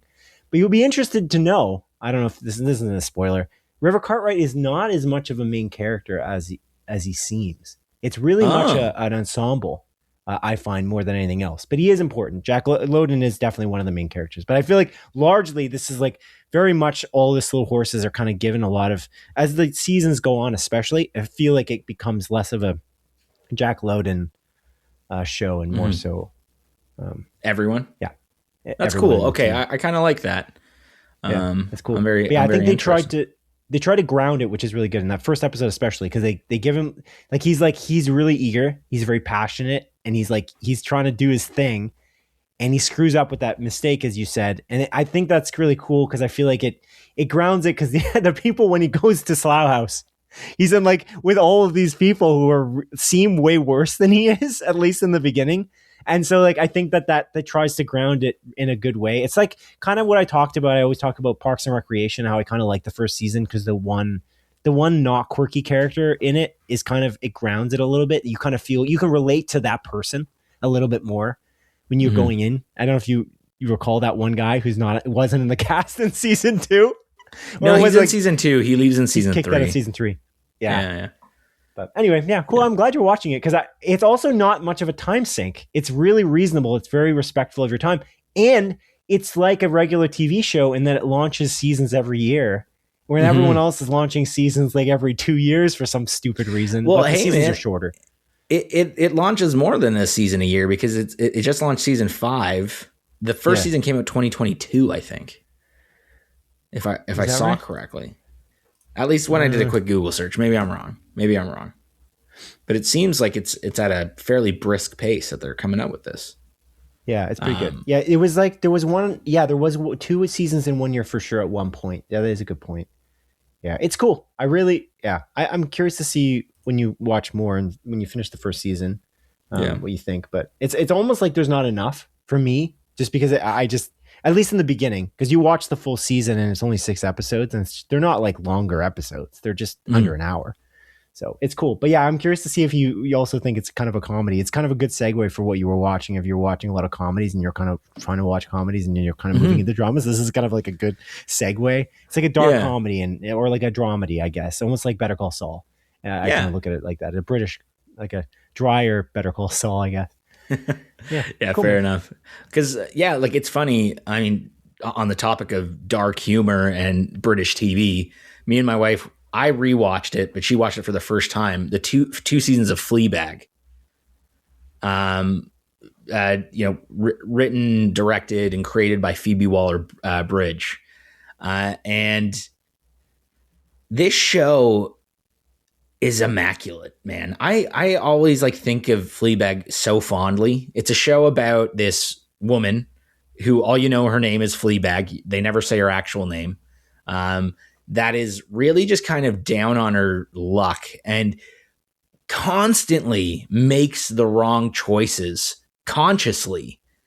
And everyone around her is kind of frustrated about her making these choices consistently. And the first season is essentially this, watching her, a while after her best friend kills herself by accident. And her running this cafe that she opened with her friend. And it's just her living her life, kind of super depressed, alone. Everyone kind of is frustrated at her. And again, she's continuously making the wrong choice and is hyper aware of it and even comments on it. And there's a cool thing the show does, like they do in that Kevin Spacey Netflix show where, they break the fourth wall and she talks directly to the camera. She's talking to the viewer, and they do that in both seasons. And it's just so hilarious, yet also incredibly depressing. And just, you're watching this damaged woman ruin her life and you're frustrated at it. And you have her family members that are there and, these cast of characters that are all flawed in their own way, but, no one's just purely evil for the sake of being evil. It's just these very human interactions constantly. And again, she's just trying to figure out her life, in the first season. And not to spoil anything, but there's some big reveals at the end of the first season, and then the second season takes place a year later. And the contrast between season 1 or 2 is awesome, because season 2, where season 1 is about, I guess finding yourself and just, living in your bad choices. Season 2 is a redemption story, and also a love story. Because, in season 1, she's like a sex addict. She's, again, doing dumb shit constantly. And season 2 takes place a year later. She's, worked on herself over the last year, wants to be a better person, and is trying to make the right choices now. She might still slip up. She might still make the wrong choice. She might be aware of it, but now she can kind of rationalize it a little bit more and see things at a more nuanced perspective. And the second season is some of the best television, honestly. It's both seasons are 6 episodes each. It's 12 episodes. It's a complete series. And I cannot recommend this show enough. It is just so good. It is so good. And it is so funny. And again, it throws you for a loop, because you can be laughing in 1 second and then kind of just being like, oh man, not feeling good, and even crying in another second, and then going from a cry to a laugh. And it's just this roller coaster of well balanced out emotions.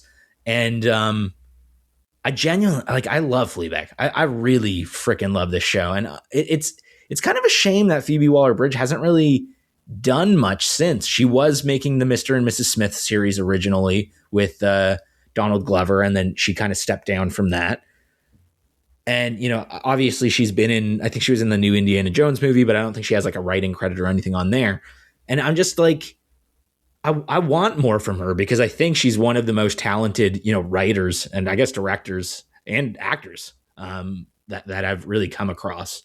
And I just think she has this unbelievable ability to write such nuanced human characters that you can root for, but also, have empathy for or be upset at. But again, understand where they're coming from through, these brisk 20 fucking 2-minute episodes, and still tell this amazingly cohesive story that spans over a year and a bit, and it all just fits together and works. God, I love that show, man. I freaking adore it. And I'm really glad, because I showed it to my wife. She liked it the first season. She liked it, but she was it's kind of depressing. It's kind of a bummer. And then, you go into season 2 and the tonal shift is so dramatic. And she's like, okay, I like, she like immediately she's like, I really like, season 2 already, like more, because it like feels better. But the coolest part about it is like season 2 could not be as good as it is if it wasn't for season 1, because they're meant to be a mirror of each other in a way, like opposites of each other. Because it's season 1's about going down, where season 2 is about going up. And it's just this perfect package, this perfect 12 episode package. And goddamn, there's another show that reminds me of what you just said. Can you think of it? What show I'm thinking of? No. There's a show where it has like a season 1 and a season 2 that are very, very, very different. But I didn't love season 1, but I do like it a lot. But it's just not as good in my opinion. And then season 2 takes what season 1 is and then just really turns it on its head in some aspect. So what's? Oh yeah, that's actually a really good point. Yeah. Not doing quite what you said, and then it was like she's just like going down and then she's going up. But it's very well. Actually, it is kinda. It is in some sense. That show is just immaculate as well, and so it's interesting to hear you say that, because I love season 1 of The Leftovers, but I feel like in season 2 couldn't have existed without season 1. But there, and it's also the season that's based on the book is season 1. But there's just this element of what season 2 is. It's just like very creative, and so is 3. It's like, oh man, this is such that still may be my favorite TV show. It's just so good, The Leftovers. But anyway, that's cool, man. Fleabag. Yeah. Did you ever watch Fleabag? I can't remember. I I watched it with my girlfriend at the time. Now my wife. And she didn't like it, so I just completely didn't watch any more of it. I should watch it because it's not very long. Apparently, I didn't know it was 12 episodes, dude. Yeah, it's short. Well, how many episodes did you watch with her? 1. Oh man, yeah, that's too bad. That's too bad. You gotta have a good pilot. That's the. I feel like the pilot is really good. Like I think it sets up all the characters very well. But again, that is fair. Maybe we didn't finish the first episode. I don't know. I know it's good. Obviously, it's won numerous awards. I think it won the Emmy for best comedy that year, if I'm not mistaken. I think it won. That seems right. 2019 for season 2. Yeah, it was nominated. Yeah. Wasn't it nominated alongside like Atlanta at the time? Possibly. Was that it? I'm not sure, but I thought it won something, either a Golden Globe or an Emmy for best show. I think. I could be wrong. If you're looking it up now, let me know. Otherwise, the Emmy wins include Outstanding Comedy Series, Outstanding Lead Actress in a Comedy Series, Outstanding Writing for a Comedy Series, Outstanding Directing. Those are wins? Those are all wins? Yep. Oh, wow. There you go. Yeah. Sweet. Is that just the first season or the second one? Oh, I guess it's hard to tell, right? I think that's always a hard thing. This is for its second one. Yeah, for its second season, it won 6 Emmys. Sweet. Yeah, it's amazing. Anything else? Anything else you've watched? Want to talk about today? Yeah, I'll keep this one brief. I watched the first 2 episodes of The Pit, like HBO's The Pit. That I'm watching solo, so it's going to take me a while to get through it. I just heard a lot of good things about it. And again, I was in the mood for something like more of a drama. I know Fallout's airing right now, and I was like considering jumping into it, but I'm like, I don't know if I'm in the mood for that tone. So I was like, I'm gonna watch The Pit. I watched the first episode with my wife. She did not like it. She's like, medical dramas make me sad. Hospitals make me sad. I don't want to watch this. So I was like, okay, that's fair. Right. So I watched the second episode on my own. It's good. It's interesting. They do like a lot of neat, character work in these first 2 episodes, and you kind of like get a lot of these characters' personalities. And the coolest part about the show is it's like the show 24, where every episode is 1 hour, just in like a medical drama format. I don't like adore it, but again, I'm only 2 episodes in. I just think it's pretty good. It is funny though to be so into a show where you don't understand like 50% of the dialogue, because it'll be like, it's like, okay, look, we're gonna put 10 BPs of the trachea and the blah blah blah blah blah, and they're just saying stuff, and you're like, trachea. Yeah, and you're just like, you're nodding your head, and like, yeah, do that. But yeah, it's pretty good. It's pretty interesting. I'm gonna keep watching it. I'll update it eventually, depending on how many episodes I watch every 2 weeks. But yeah, pretty good. Yeah, season 2 just started, so that was kind of another reason why I was like, I should watch it. And it also won, best drama at the Emmys as well. So I'm just like, I should get into this. This show beat Andor. Okay. Yeah, we'll see. Yeah, we'll see. We'll see about that. We'll see. It's probably good, but is it that good? I don't know. I don't think it's possible, but we'll see. We'll see. We'll see. So you'll give it a fair shake, you know? Yeah. And then the last thing I watched is something that I assume you watched as well, so we can get into it. But I don't know if you have a couple of things that you already watched over the week. Yeah, I have a few things.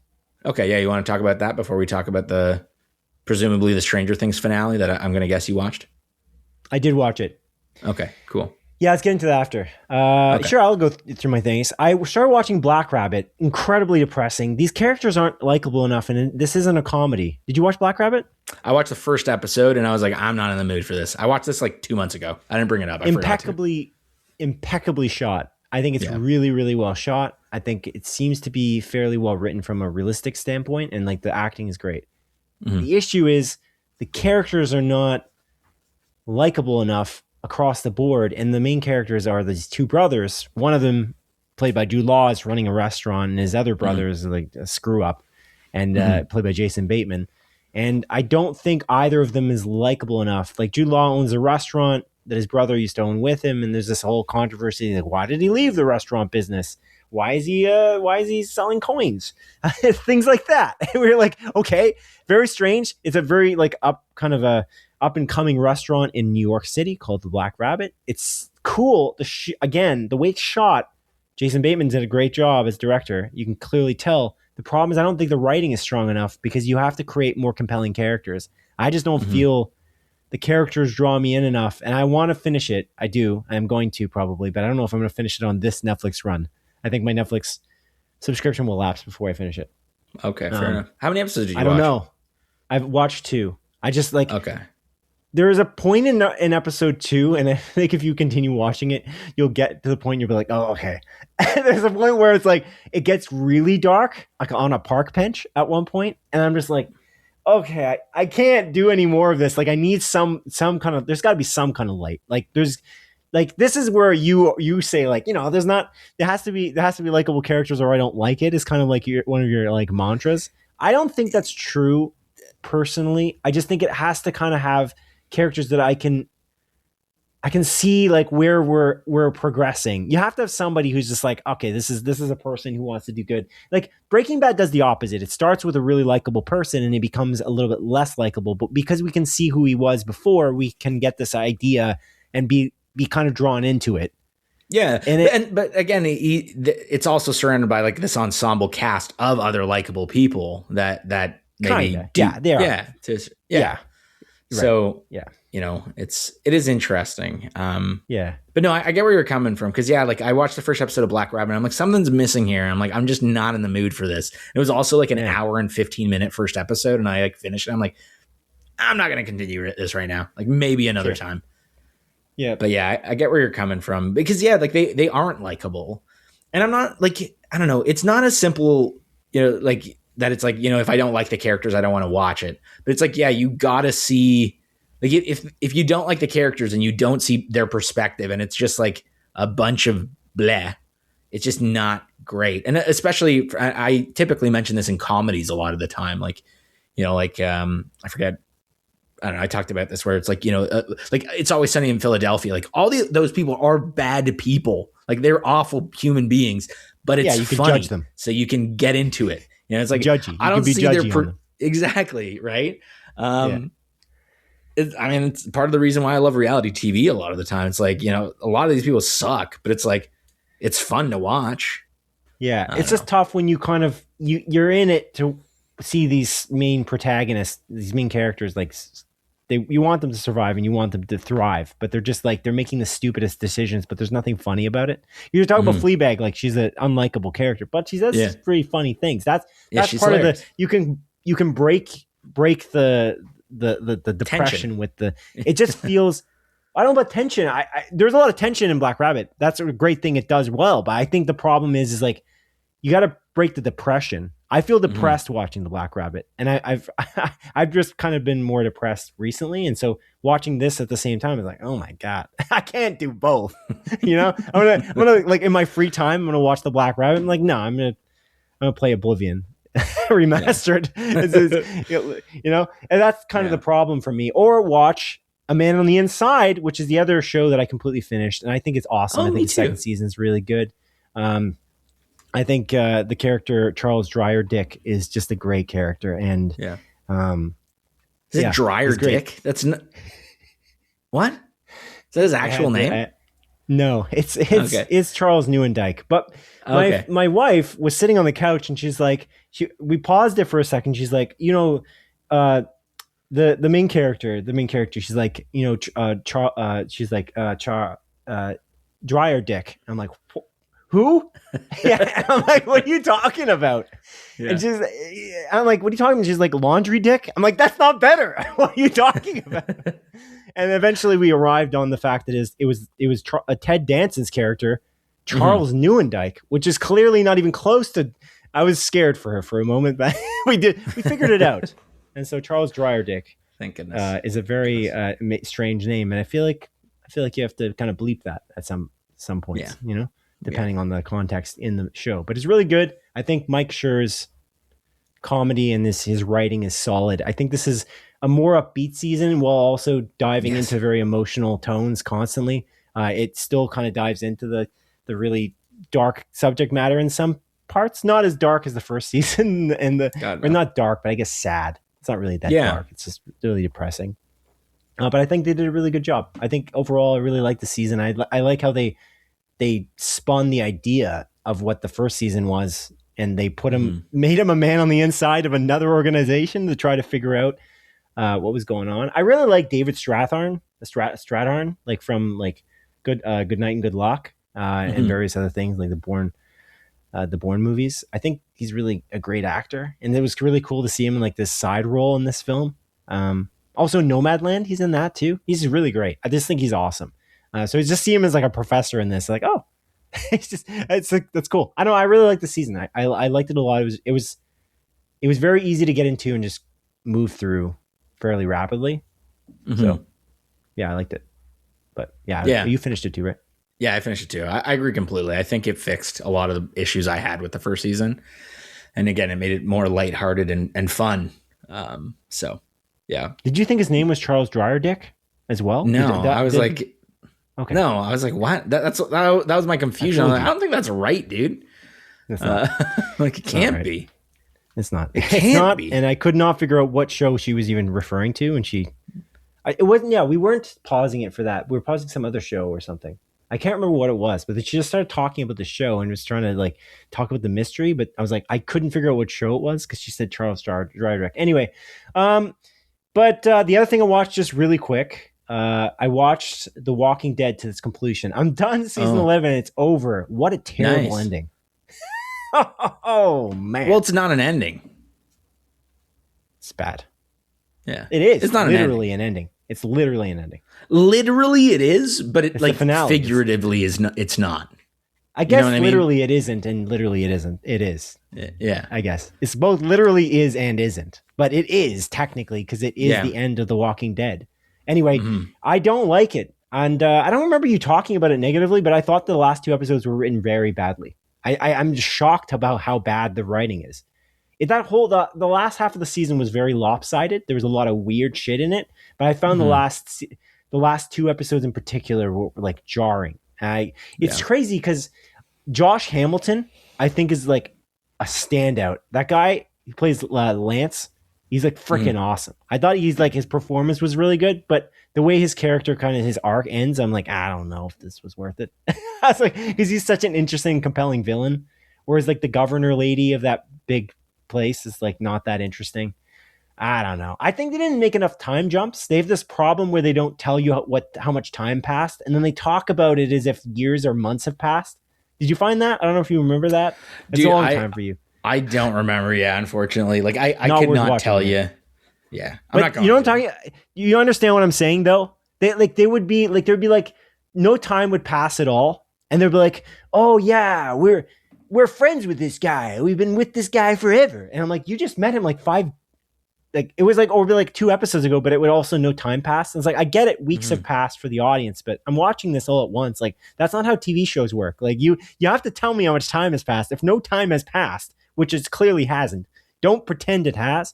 They did that constantly. It wasn't like once. It was like many times. I was like, why are they talking about this as if they've had...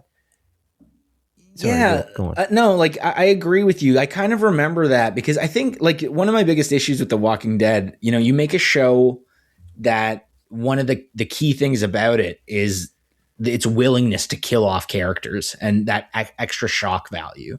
And, you know, over the course of the first 6, 7, 8 seasons, you know, you have like a fairly core cast, a big cast, but you took time to develop a lot of them before you started killing them off in ways. Yeah. And I feel like by the end, they have killed off so much of their core cast or have written them off where they're like, okay, we got to add a new cast member to this, make them seem important. So it's shocking when we kill them off in like 3 episodes and like act like they are far more important than they actually are. And I remember that being a big issue because there'd be like characters like nearing the end where it's like, oh my God, Ted is bleeding out. I'm like, I don't even know who the fuck Ted is. I don't care about Ted. I'm glad Ted's dead. You know, like it's just like continue. And it's just I think they fell into the trap because in that show and in the comics, to be fair as well, the universe widens, right? As each season goes on, it's bigger.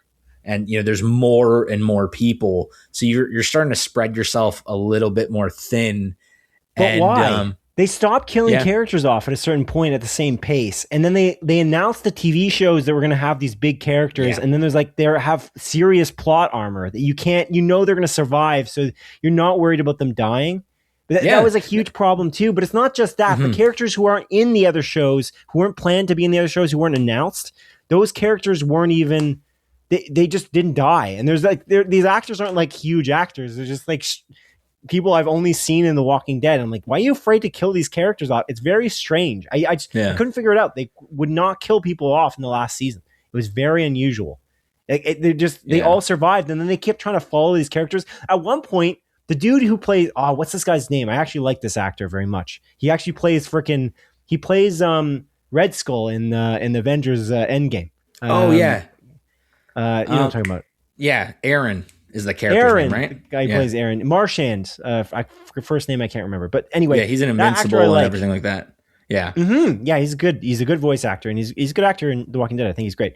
I don't think I've ever seen him in anything else, live action. But because the Red Skull is very prosthetic up. So I'm not even sure. I'm sure he's Ross Marquand. Ross Marchand. Yeah. Anyway, Ross Marchand, he's at one point in season 11, I'm not going to say when or whatever, but there's this thing with the kids. Did you notice this thing about like, save the children is like a huge plot point in season 11. I'm like, okay, relax. But at one point, his kid would technically be also missing with these other kids, but he never says anything about it. I'm like, you guys have such a huge cast, you forgot to write this in. You can't just not write it in. This guy's one of the most sensitive, like nice people in The Walking Dead. Like he legitimately cares about the community and his family. You think he's not going to be all like worried about his child going missing? He never even mentions it and no one mentions it to him. And I'm like, what happened to his kid? And like at one point, a lot of people were like taken or whatever. And then you're like, not sure who was taken and they never really explain it.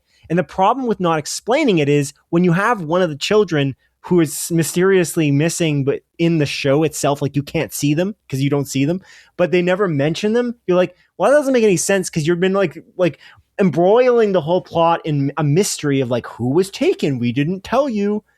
And you're like questioning also like, how are all these people taken? It's what kind of it's just like, I don't believe in the big settlement. I don't believe that they could have that many people there. You never see enough people as well. It's just, everything about that season is like, it's very unbelievable. Not the ideas, the skeleton of the idea of a bigger settlement and like, you know, dealing with that and what that means is awesome.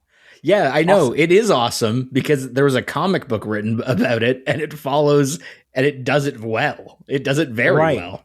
Right? Like the Robert Kirkman comic book is amazing. This isn't good. And this is the kind of the problem. I can't speak to the comic. I didn't read it. It could have been bad. I have no idea. But that's the problem with this is just, it's not acceptable. The writing is just so lopsided. And it's like, are you guys just trying to finish this? I don't know. I don't remember season 10 being this annoying. I feel like we both liked season 10. I feel like we were positive on season 10. I remember that. They lost the plot. there's just too many characters and they couldn't follow them all. And they're like, we're going to have to pick and choose. It's like, well, you can't completely pick and choose. Just kill the characters off. Like you can't have some of them get kidnapped and some of them not. And then you're like, well, you have to question, like, where did a 7-year-old go? Like, where is she? She's missing. And like, I remember it. So did you not remember? You're the writer of the show. I don't know. That is annoying. I didn't like it that much, but I thought Josh Hamilton was a standout. I thought his character was really interesting to watch. And there was a lot of the, the trappings of The Walking Dead that were cool. There's some elements that were neat. Like there was that whole, actually, again, rooted in Lance. I liked the Daryl and Carol storyline. I liked mixing up these characters are like walking together and talking. And you just mentioned it too. They're just like basically building up for these other shows that are coming. And they're like, they kept doing that like really forcefully, like with Maggie and Jeffrey Dean Morgan's character, by the way, who's a great character. I just think he's great overall. But that there's like, we're gonna go out and look around in the other cities. They say that like explicitly, like we're gonna. I'm like, what are you doing right now? That like the last episode was like largely just like wrapping the show up like in a neat bow so that they could just like tease other things that were coming. It felt like a trailer for other shows and not a finale. It's just not good. Yeah, it was like a what is it called? Like a back end pilot or whatever they call it. Backdoor pilot, right? Backdoor pilot, but the backdoor pilot was the series finale. Yeah, so. It literally is a trailer though, because it's at the end, which is actually kind of fun. But yeah, there's something interesting too. Is like they teased the season with Andrew Lincoln, which is the best reviewed spinoff, I think, overall. It's only got one season. I actually do want to watch that because I think Andrew Lincoln and Denai Guerrera, they're both really compelling actors. Like they're very fun to watch. There's an element of Andrew Lincoln's performance. He went real dark as Rick at some points, and he kind of came out of that. I kind of love that. There's like there's almost that doesn't really happen as much. There's a lot of dramatic aspects of The Walking Dead, and people are very dramatic, and they like monologue about community constantly. They're like, oh yeah. Oh, it's just about love and we got to save each other. They talk about it for like 2 hours. I'm like, I don't know. If Andrew Lincoln was here, I don't think Andrew Lincoln does that shit. He did a little bit. It's not his writing, but it's just, it kind of felt like he could act the phone book a little bit more compared to the others. A little bit. Not that they're bad. I don't know. I don't think the writing is as strong as it should be. I agree. For the season. It's very heavy-handed. It's very heavy-handed. Yeah, right. I think it is literally tell, don't show. A lot of the time where they're like, we need to make sure everyone's intentions are made as clear as possible. So they're going to be like, I'm very upset because this person who is very important to me got shot by a crossbow 3 episodes ago. And because of this, I'm very upset. It's like, that's kind of how the writing is. So I remember what really bothered me about the last season. I don't know why I didn't write this here. Oh, because I don't want to spoil it. I can't go into too much detail, but there is a point where there's basically a child who like stands up after basically being seriously injured and closes a door. I just want to point that out. Like that's one of the most absurd things The Walking Dead has ever done. This person is it's a child who's got a serious wound and is unconscious and somehow brings himself to like stand. It just makes no sense. You remember what I'm talking about? Vaguely. It's in the last season. It's not good. Yeah. This is like the worst writing I've ever seen in this show, probably overall. I was like flabbergasted. I was looking at the screen like this. My eyes were wide. I'm like, are they seriously? Did they write this in? They could have wrote anything in. That's what they chose? I couldn't believe it. I don't know. I feel like you would remember if you thought it was that absurd. It's almost one of the most absurd scenes in the entire show. It's so crazy. I'm like, what? She was just carried for like 3 blocks. How does she have any blood? Yeah. And then literally later, they're like, oh, she doesn't have any blood. Like, we have to do a transfusion. I'm like, but she stood up. What are you talking about? That's not how illness works. Injury. Kid strength. Yeah. Kid strength. Yeah. And meanwhile, this other, like Ross Marchand's character's child is... It's Marquand, I think. Is it Marquand? Is it Marquand? Marquand. Oh, I thought it was CH. I'm sorry. Marquand. I'm sorry, Ross. I'm sure you're listening to this. But anyway, yeah, good. Thank you for correcting me. Okay. That's it. That's all I watched. And I watched Stranger Things. Nice. Oh, and I finished Pluribus, which I thought was great. Oh, yeah. I wonder Pluribus how they're ending. Great. Can't wait for the next season. Hopefully it doesn't take long. I also watched Man vs. Baby, which I don't recommend. Anyway. I won't watch that. Don't worry. Yeah, Pluribus, real brief. This is just a question. Do you think we're going to get season 2 next year? Because like you got to think about this show. It's not okay. Don't worry about it. So what were you going to say though? I'm curious. My point is like it's such a small cast realistically, and it's just like really a core cast in like smaller areas that I feel like you could make it faster if it's written. Right. So I'm like, could we get it this year by the end of this year? But I don't know. I read somewhere that they said no. Okay. Well, that's great. I'm happy about that. Let's see here. I'm happy. But you're happy about that? No, I'm being facetious, Simon. Sorry. I couldn't see your face. I'm looking at a different screen. I'm sorry. Where would I read that? I'm trying to find it now. Oh, it's on Entertainment Weekly for some reason. Pluribus season 2 isn't happening according to Entertainment Weekly for a while, says Vince Gilligan. We're working on it. Like, okay. Like, but I mean, this is not how shows were made, Vince Gilligan, when you made X-Files. So what happened? I don't know. When you made Breaking Bad. The budget's different now. It is different. I will give some credit, them some credit on this. Like the sets are bigger, the productions are huge, larger than ever before. They're not like The Sopranos even. Like they're way bigger than that. You know what I'm saying? Yeah.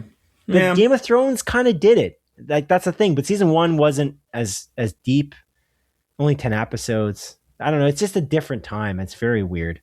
I don't know what happened. There's some kind of strange. There's rumors of another strike. Do you see this? No. The actor strike I don't want again. I don't want to. It'd be bad if that happens. Anyway, let's talk about Stranger Things. Stranger Things ended season 5, and the series finale was on New Year's Eve. It ended.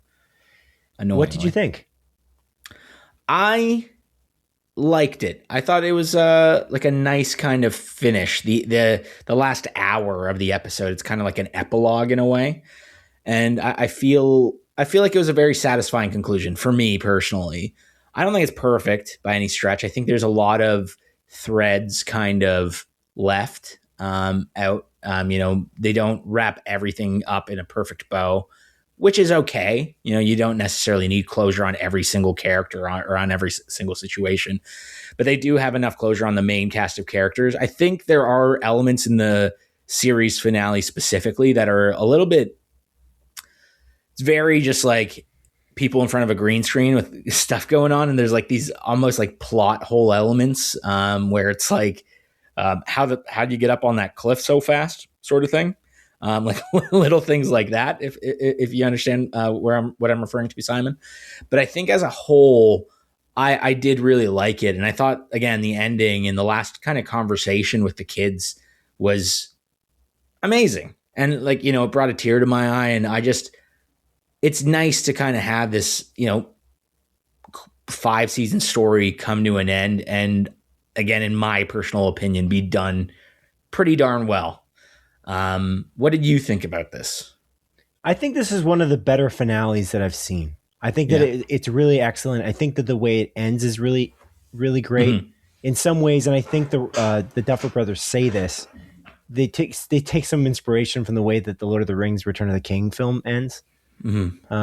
And there's kind of like, it's like a tale of multiple endings. It just keeps kind of, there's like an ending of this. It's like a closure for this. And they don't completely close it off completely, kind of like the Lord of the Rings as well. Like they just kind of, they're like, leave some things like, well, where did these characters really go? Like what actually happened there? And that's actually a really cool thing. I think that was really great. I didn't find too many things that were plot holy enough for me to say, that's impossible. I can see like somebody, rolling off a truck or something. Yeah. It's really I think really it's just the scale of the final epic battle. How it's shot. Yeah. Okay. It was a little bit, I don't know, confusing in a way. That part. Yeah. Yeah. No, that was strange. Yeah. A little bit. But again, like the conclusion of that was still satisfying. It's not necessarily, like it is, again, it's wacky, but again, it is literally like, how did you guys get up on that cliff so fast. But like sort of thing. Like there are these moments where I just think it kind of moves. And then again, it is kind of confusing because it's like a big monster thing. And it's like, how big is this monster compared to these cliffs? So the scale was a little bit messy. But again, it was, as you mentioned, it's not enough to like take you out of it and be like, this sucks. I know what you're talking about now. Sorry, I got confused with what you were saying. Yeah. That's true. Yeah, I did call that out when it was going. It was a strange battle. There's a questions of like of enemy number as well that people had, but the Duffer Brothers kind of answered that. And I don't really care. I think that overall it's cool. I think there's that element. Yeah, that is an issue with CG. It's sometimes the scale is a problem when you're going to create a giant, like it's a, so like, what are you going to do there? Like, it's like, how do you manage this? Sorry, is that a spoiler that we shouldn't put in? No, I think it's fine. So yeah, I don't know. I like it overall. Overall is great. I think the way they wrapped it up overall, that was the thing that really got me, and it got me emotional. Like, this is over. It made me feel sad at the end because I think a good ending like this, where you have all these different characters that you kind of learn to love, and you like, it's just a overall well written show. It kind of just makes you sad when it ends. This is like as you call it, post platinum depression when you finish a platinum trophy on a video game on PlayStation. It's kind of like that. It's like, this was amazing, and it's like very sad to see it end like this, I guess, like completely. So because there's no spin-off, right? There's no spin-off. There was gonna maybe there is a spin-off in the works, but it's set in like a different decade, totally different cast. Like, it's not set in Hawkins or anything like that. And apparently those guys are leaving, right? They're going to Paramount. They're not show running it. I think they have like producer credits and like will help a little bit, but they're not the showrunners or anything like that. And then there's also the animated spin-off that takes place between 2 and 3, I think, which is coming out this year. Which we got the stage play that's happening. Yeah. That's where it's on stage now. Yeah, no. No. I'm not gonna watch a fucking stage play. Okay. Oh, okay. It's not canon for me, is my point. It's like I don't need this to fill in the gap. But I do agree with you. I think it's like a very satisfying conclusion, all in all. And I think they, like, as a whole, like, this show is great. And it's one of let me take a step back. I love watching TV and having that water cooler talk a lot of the time. Yeah. But at the same time, it's such a double-edged sword, because as soon as, like, it's like a snowball rolling down a hill. As soon as something gains a little bit of traction, it just ruins it for everyone else. And it's tough to enjoy something with all the noise surrounding it a lot of the time. I always think about Game of Thrones, where it's like, again, I still stand by it. I think the Game of Thrones ending, not great, but it's not awful and not the worst thing ever. And it's just like, it's just too fast. It's just rushed. I don't think the story elements are bad. I think it's just a rushed ending. And it's just like, you can't, whenever you talk about Game of Thrones now, it's literally like, oh, that show fucking sucked. It had the worst ending ever. It's like, nah, no. And it's like, people are almost talking about this in the same way. It's such hyperbole, and it's just like, it's taxing. It's like, man, just let me enjoy it. Just let me have a good time. Again, I think we're in like a point where anything less than perfection is criticized, or anything less than amazing is bad. There's no in between anymore. There's no nuanced discussion. And it's frustrating to always hear about, because it's just, and it's always the loudest voices that are like, this is the fucking shittiest. Oh my God, gay. You know, like, it's just, I don't know, man. It's tiring at the end of the day. So you have people in your life that are talking about it negatively? Yes. Yeah. Okay. I don't have anything like that. Yeah. And it's just the internet, man. Like, I mean, you just like hear things on the internet.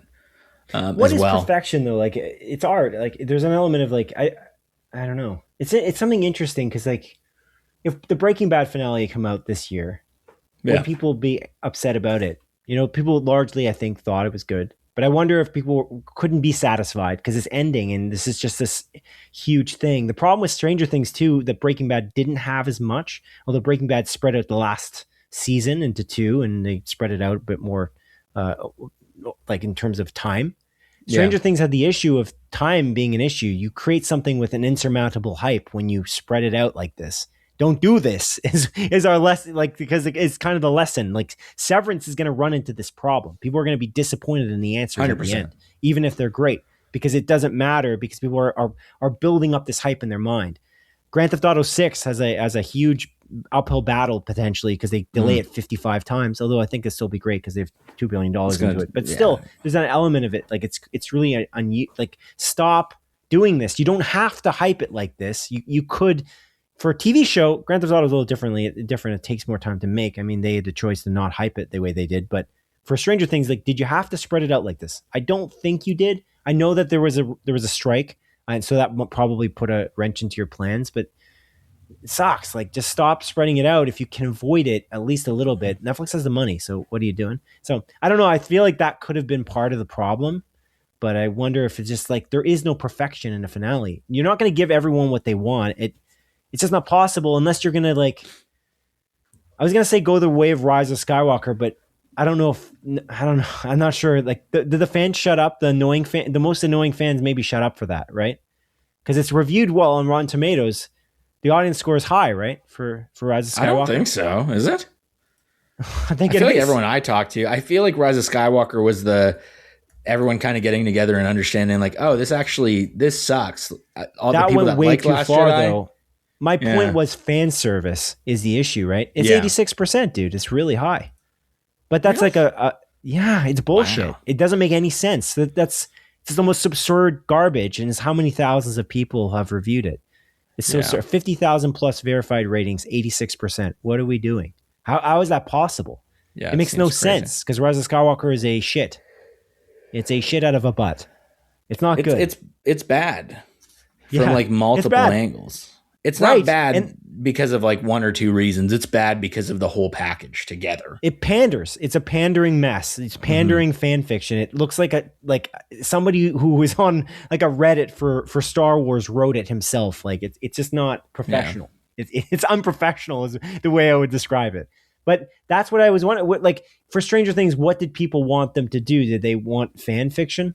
Like, did they want like their wildest dreams to come true? I didn't have an expectation like that. Expectations are the thief of joy. People had expectations that didn't come true. I guess that's why they're upset.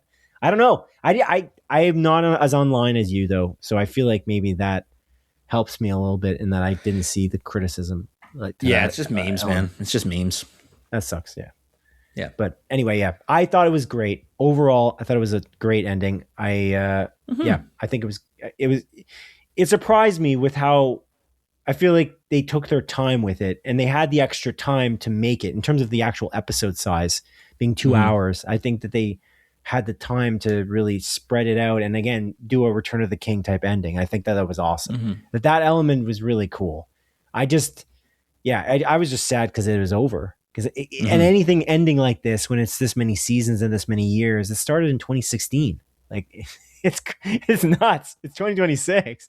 Yeah. It's like, it's wild. So it's over now. So anyway, I liked it. I think they did a good job, and I'm excited to see what they do next. The Bros is another thing that's coming out from Netflix, but they're executive producing, but I don't think they're show running it on Netflix. It's kind of a similar idea, like supernatural stuff in a city, but it's the retirement home. You know about this? We talked about this, I think. Yeah. Retirement home people are trying to figure it out. People in a retirement community, and then they've got their Paramount deal, which with whatever that's going to be. I don't know why they would go to Paramount. The only thing I could think of for Paramount is that they are tired of people having the wrong settings on their TV. I literally, when I saw that, they said that thing about the settings being wrong on people's TVs for Stranger Things, and then they went to Paramount like within like about a month time. I'm like, is this a coincidence? Because Paramount does kind of promise the theatrical release, and a theatrical setting is a vacuumed environment, an environment in which you can control exactly what's shown on screen, and not exactly, but close. And so I think that maybe they're tired of making stuff for people watching on a like a 5-inch screen. Yeah. Like, this is it. I can't stand people watching it on this Android phone. They want to be close to Tom Cruise. Maybe they'll hire Tom Cruise. I hope they're not doing what the friggin' Benioff and Weiss did. You know, they get a Paramount deal and then they don't make anything forever, and then they just move on to the friggin' Warner Brothers, which would be Netflix. But you know, they're like, just get a better deal somewhere else, and then they kind of make something worse. But the Duffer Brothers made up the thing. Oh, like from scratch. I'm saying there's a creative, like pretty much they made it up from scratch. I was gonna say actually, we talked about it last week, and I forgot to I didn't forget to because this is the next, not last week, but last episode. I'm gonna course correct what I said last time. I said that season 4 is my favorite. It isn't. I think season 1 is my favorite, and the reason why that is, season 1 is everything that this show is rooted in. There is no season 4 unless season 1 exists.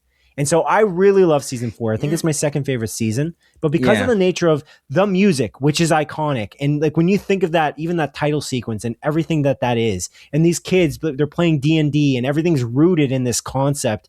And you're introduced to them the first time. And everything in that show is very, very Amblin movie. They're all riding their bikes. It's very classic. It's a classic 80s type story. Mm-hmm. I think it's awesome.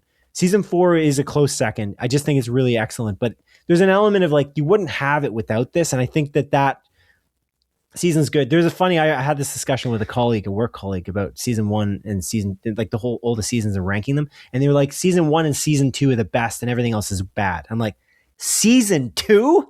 What are you talking about? I was like, that sounded so stupid. Like, they didn't like the finale, of course. That's one person I talked to, but they didn't go into it because I didn't really talk to them about what they didn't like about season 5. Yeah. I just thought it was hilarious because season 2 is the most derivative season. It's the same thing over again. They're just expanding on the first season. It's like they didn't have any ideas. The funniest thing is like the one episode that kind of was creative and different was the one that everyone hates, and all the other bit of season 2, they just wanted the same thing again. It's like Star Wars. You want Star Wars episode 1 5 times. It was what we got. So I think that's kind of what it is. And so that's kind of my idea. I love season 4. I just think that season 1 is excellent, like really, really good. And because it's really good as a starting spot, it's not like a mediocre season that becomes good over time. Like I could say, like, For All Mankind, I think season 1's with the poorest season maybe, but if you wouldn't have the other seasons without it, that's not what I'm saying. I think season 1 is so excellent and everything else kind of expands on it so well, largely, but season 4 does it in a completely different way. The split timeline, like not split timeline, but split, character arcs, like the plot arcs in that season are excellent. Sorry, you were going to say something I didn't let you know. No, it's just, but I mean, we were talking about this earlier in the episode though. Like, I mean, I think Fleabag's first season is amazing as well. And you wouldn't have, but I think season 2 is better, but you wouldn't have it because of like the show is rooted in the season 1. So I don't know. Like, I mean, you could make the same, like the exact opposite argument that you're making. It's completely different. Fleabag. Yeah. Season 1 to 5 of Stranger Things aren't really completely different. See, it's strange. Obviously, season 2 is the same, but Fleabag like completely changes the game. Leftovers was that way too. Like it changed. That show is fundamentally different in season 2 and 3 compared to season 1. Like, season 1 is like very depressing and very much not season 2. It's like for people watching The Leftovers, if anyone wants to start it, like talking on this podcast, or if I recommended it to a friend, I'd be like, get through season 1. It is really good, but season 2 and 3 are immaculate. Like, I think that overall the whole show is amazing because of the overall thing, the whole arc. But I think that, you know what I'm saying? Like, they're very different. I think Fleabag is a different thing for that reason. Fair enough. Yeah. I can see your point there. But I see what you're saying. But you think season 4 is the best? Yeah? Yeah. I mean, again, I just rewatched it all. I know, which is great. Your perspective is the best. Which one was the worst? 2. Yeah, that's what I think. I don't know. Yeah. I think I remember that correctly. Because it's the same thing. That's an easy one. Yeah, like, it's interesting because I think like Stranger Things does a cool thing where season 1 is a bunch of homages to different things. And then season 2 is just an homage to season 1 in a weird way. So it becomes very derivative and redundant in a lot of aspects. And then you go back into season 3, and then it's not an homage to the previous seasons. It kind of shakes things up, and then it's an homage to a bunch of different things. And I think, again, 4 is the same, 5 is the same. No season is the same except for 1 and 2. Yeah, like each season and 2 is very similar, different. Yeah, and humans they don't like change, and this is the problem. I think. I think that's the issue, is that the person I'm talking to about, like, they were just we're on a Teams call for a work thing. We weren't really talking about Stranger Things. They just mentioned it in passing. And I was bewildered when he said, like, nothing beats season 1 and 2. And like, specifically and 2, I'm like, and I chimed in, I'm like, and 2? Like, are you sure? And he's like, yeah, 2 is so good. I'm like, is it? Like, you just don't like change. You like the first season because it was something different. And then you just like, I like season 2 because I just wanted more of the same. Why would I want more like of a different cake? Like I wanted this chocolate cake and I want it to be exactly the same with the exact same toppings. Like, okay, I guess, but it's just like, I don't know. It's just a bit stupid. It's like you want to, that's kind of what people probably feel like with season 5. Season 5 ends, you know, and they just don't want to, they don't want to imagine that it's over too. They kind of want to live with these characters, and they probably, maybe some of their disappointment in the fact that it's over overall in this 10 years of their life is now they don't have to look, they don't have Stranger Things to look forward to anymore. Maybe it's a psychological thing. Like they're kind of like tuned out. They're like, this is bad because it's over. Nothing would have lived up to your expectations because now these characters who are kind of, they're not your friends, but you're kind of parasocially. I get that. Yeah, man. You're in a journey with them. It's like a weird parasocial relationship, but it's like, I don't know. I think about, I mean, it's the same thing about, you know, playing like a game. Like, you know, I played Persona for 130 hours or whatever it is more. Yeah. And I spent 130 hours with that cast of characters. They were that's my gang. I love them. I'd do anything for them. And then it kind of comes to an end and it's like, oh, that's kind of, it's nice. They're but at dead. The same time, I'm like, I'm they're dead now. Yeah, they're dead to me. They're never going to say anything else to me. I can play it over again, but they're just like going through memories. Oh, memories, dude. Memories. Let me tell you. It's like remembering, you know. Yeah, remembering your grandpa or something. Yeah, man. It's just really sad. Honestly. Yeah. Cool. But yeah, I feel like that could be part of it. People are resistant to change. To some extent 100% for the season 2 thing. People like comfort. Season 2 because it's like comfort food. Yeah, and that's okay. You can like comfort food, but again, I just think I like different experiences. You know, there's like again talking about video games. Like there's a reason I played I think 69 or 70 games last year. Like different experiences because I want different 69. experiences. It actually says that on my Wrapped, but I know I played one more. My Wrapped actually does say 69. Funnily enough, I'll send it to you. I'll send it to you right now. You want proof? I'm good. We're on a film and TV podcast. Okay. I'm going to send it to you. But yeah, so like it was, I like different experiences. It's fun and I want something new and different every single time. So I don't know. There's I don't know. Some people just like, again, the comfort food. Some people just want the simplest things and it's okay. Yeah. Some people just watch The Office over and over again. There's that element. Like I don't want anything else. And then my annoyance, I guess, is when people watch The Office over and over again and said, "There's no more good TV anymore." I just hate that. That's the problem for me. Yeah. It's like, okay, I get it, but yeah. Anyway. Yeah. When people say that, I'm like, you're fucking stupid. Like, there's no good movies. There's no good movies anymore. It's like, oh yeah, have you watched Begonia? It's like, what's they're just making all they're doing is making the same stuff and there's no good movies. Yeah. And then like, you're fucking stupid. You're a dumb bitch. You hear me? Whoa.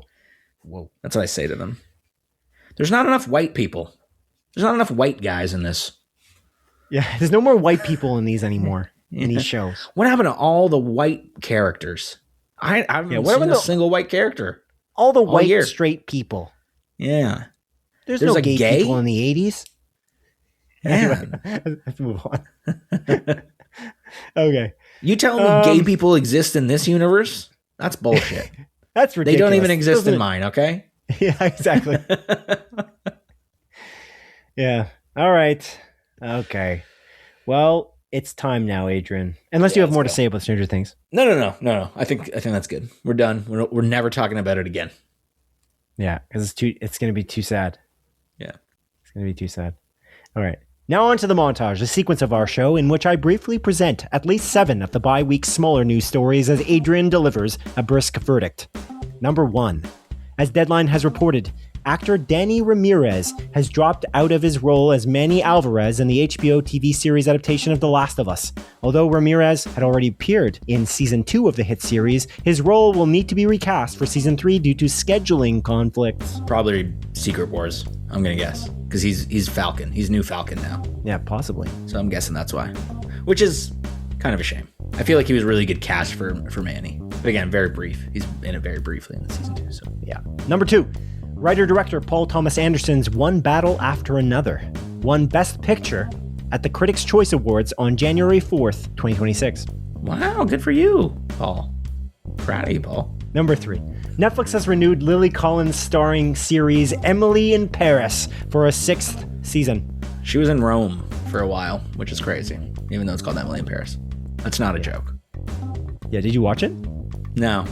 I just know that she's in Rome. I made that joke so often, like she's actually in Rome. And then I had friends over on New Year's, like, no, she actually was in Rome for a season. Yeah. I'm like, did I know about this subconsciously and just make the joke? Or was I just saying it? But anyways, yeah, that was in this Rome season. For a season. Yeah. In season 5. Yeah. You watch it? Yeah, my wife watches it. Okay. Number 4, as reported by Deadline, Amazon's Tomb Raider TV series starring Game of Thrones actor Sophie Turner as Lara Croft has now officially cast Alien actor Sigourney Weaver and Awake actor Jason Isaacs in supporting roles. Oh, nice. Cool. I'm curious about this. I'm very curious about this. Fun fact, I left this little statement for this. Phoebe Waller-Bridge is the showrunner. Oh, why didn't I know that? I'm very excited about this. I'm even more excited about this now. Holy smokes. Number 5, as reported by publication The Hollywood Reporter, a sequel to The Housemaid, the film The Housemaid, is in the works at Lionsgate, with star Sydney Sweeney looking to reprise her role. What? How? How is she going to be a housemaid for two houses? How's that even possible? I actually don't know what the movie's about. Never watched it. I think that would be more common, actually, potentially, if it's 3 houses? Maybe. She's going to a new house to be a maid at? Yeah, maybe. Number 6, according to Deadline, actor David Harbour has dropped out of Andor creator Tony Gilroy's next film, Behemoth, which has made way for Flaked actor Will Arnett to join the cast alongside the Mandalorian star Pedro Pascal and Booksmart actor Olivia Wilde. That's crazy. David, where are you going, man? You're leaving Andor showrunner Tony Gilroy's project? But hey, let's bring in Will Arnett. He left it for personal reasons. Oh, hopefully he's okay. And I feel bad for even questioning. Not my business. You do your thing, David. Number 7. As Deadline reports, the studio actor, Catherine Hahn, is in talks to play Mother Goebel in the live-action Tangled film adaptation that recently hired on Titans actor Tegan Croft as Rapunzel. Catherine Hahn in that role, immaculate casting. Immaculate. And I've seen Tegan Croft. I watched the first season of Titans. She's Raven. Show?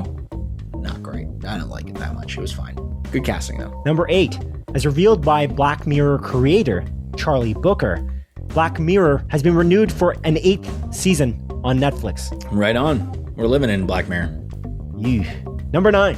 Godzilla Minus One director Takashi Yamazaki's much-anticipated sequel Godzilla Minus Zero has been scheduled for a North American release date of November 6th, 2026. Awesome. I'll be there. Number 10. Paramount's revised offer to buy Warner Bros. Discovery has higher risks and higher costs, according to the Warner Bros. Discovery board and major shareholders. As a result, Paramount's second hostile takeover bid for Warner Bros. Has been rejected once again in favor of Netflix's signed purchase agreement. Wonderful. Okay, sure. Whatever, honestly. And number 11. According to Deadline, Netflix is looking to implement a relatively short 17-day theatrical window if their deal to purchase Warner Bros. Goes through. Jesus. Okay. You okay? Yeah, I'm fine. You froze a little bit. Oh, okay, you're good.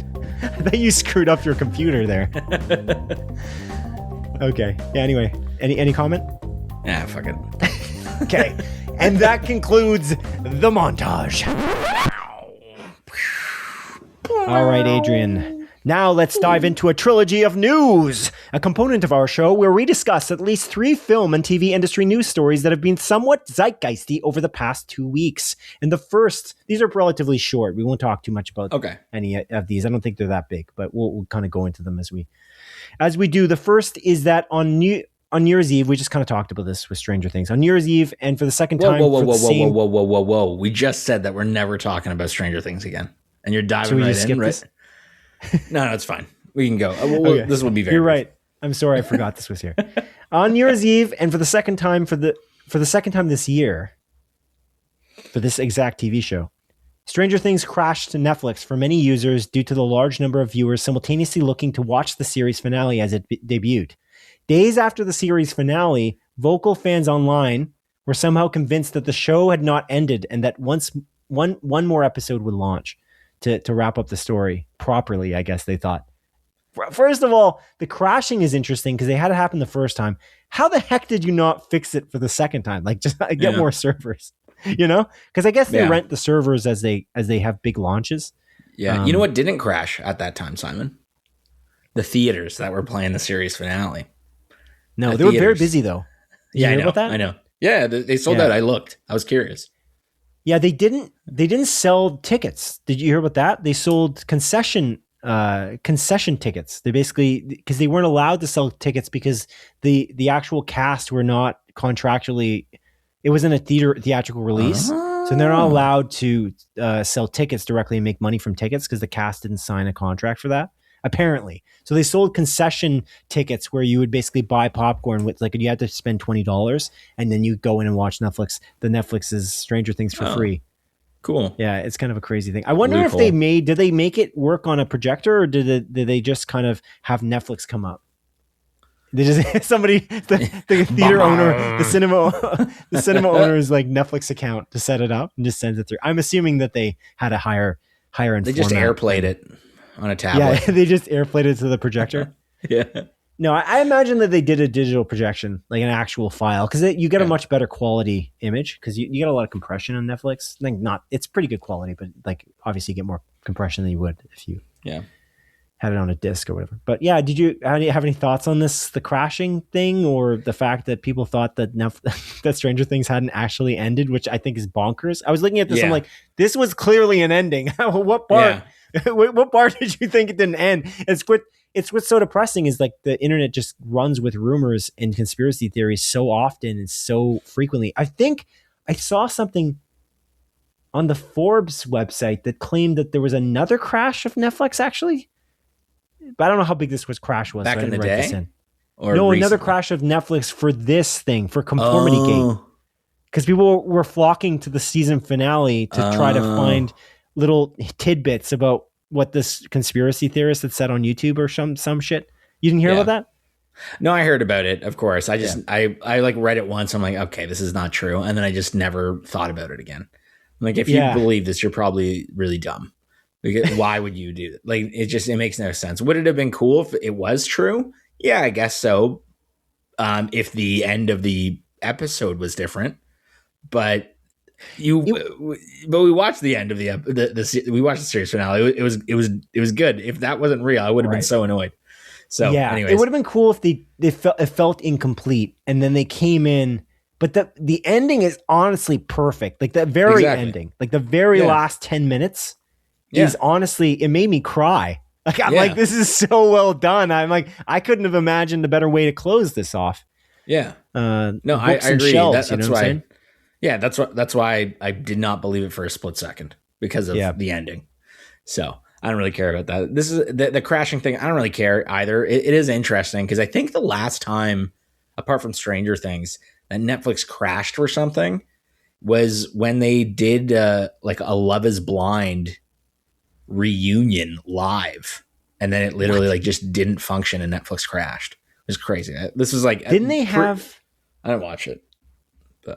Didn't they have an issue with a live event for like the boxing at one point? I thought they had maybe like the Jake Paul, Mike Tyson thing.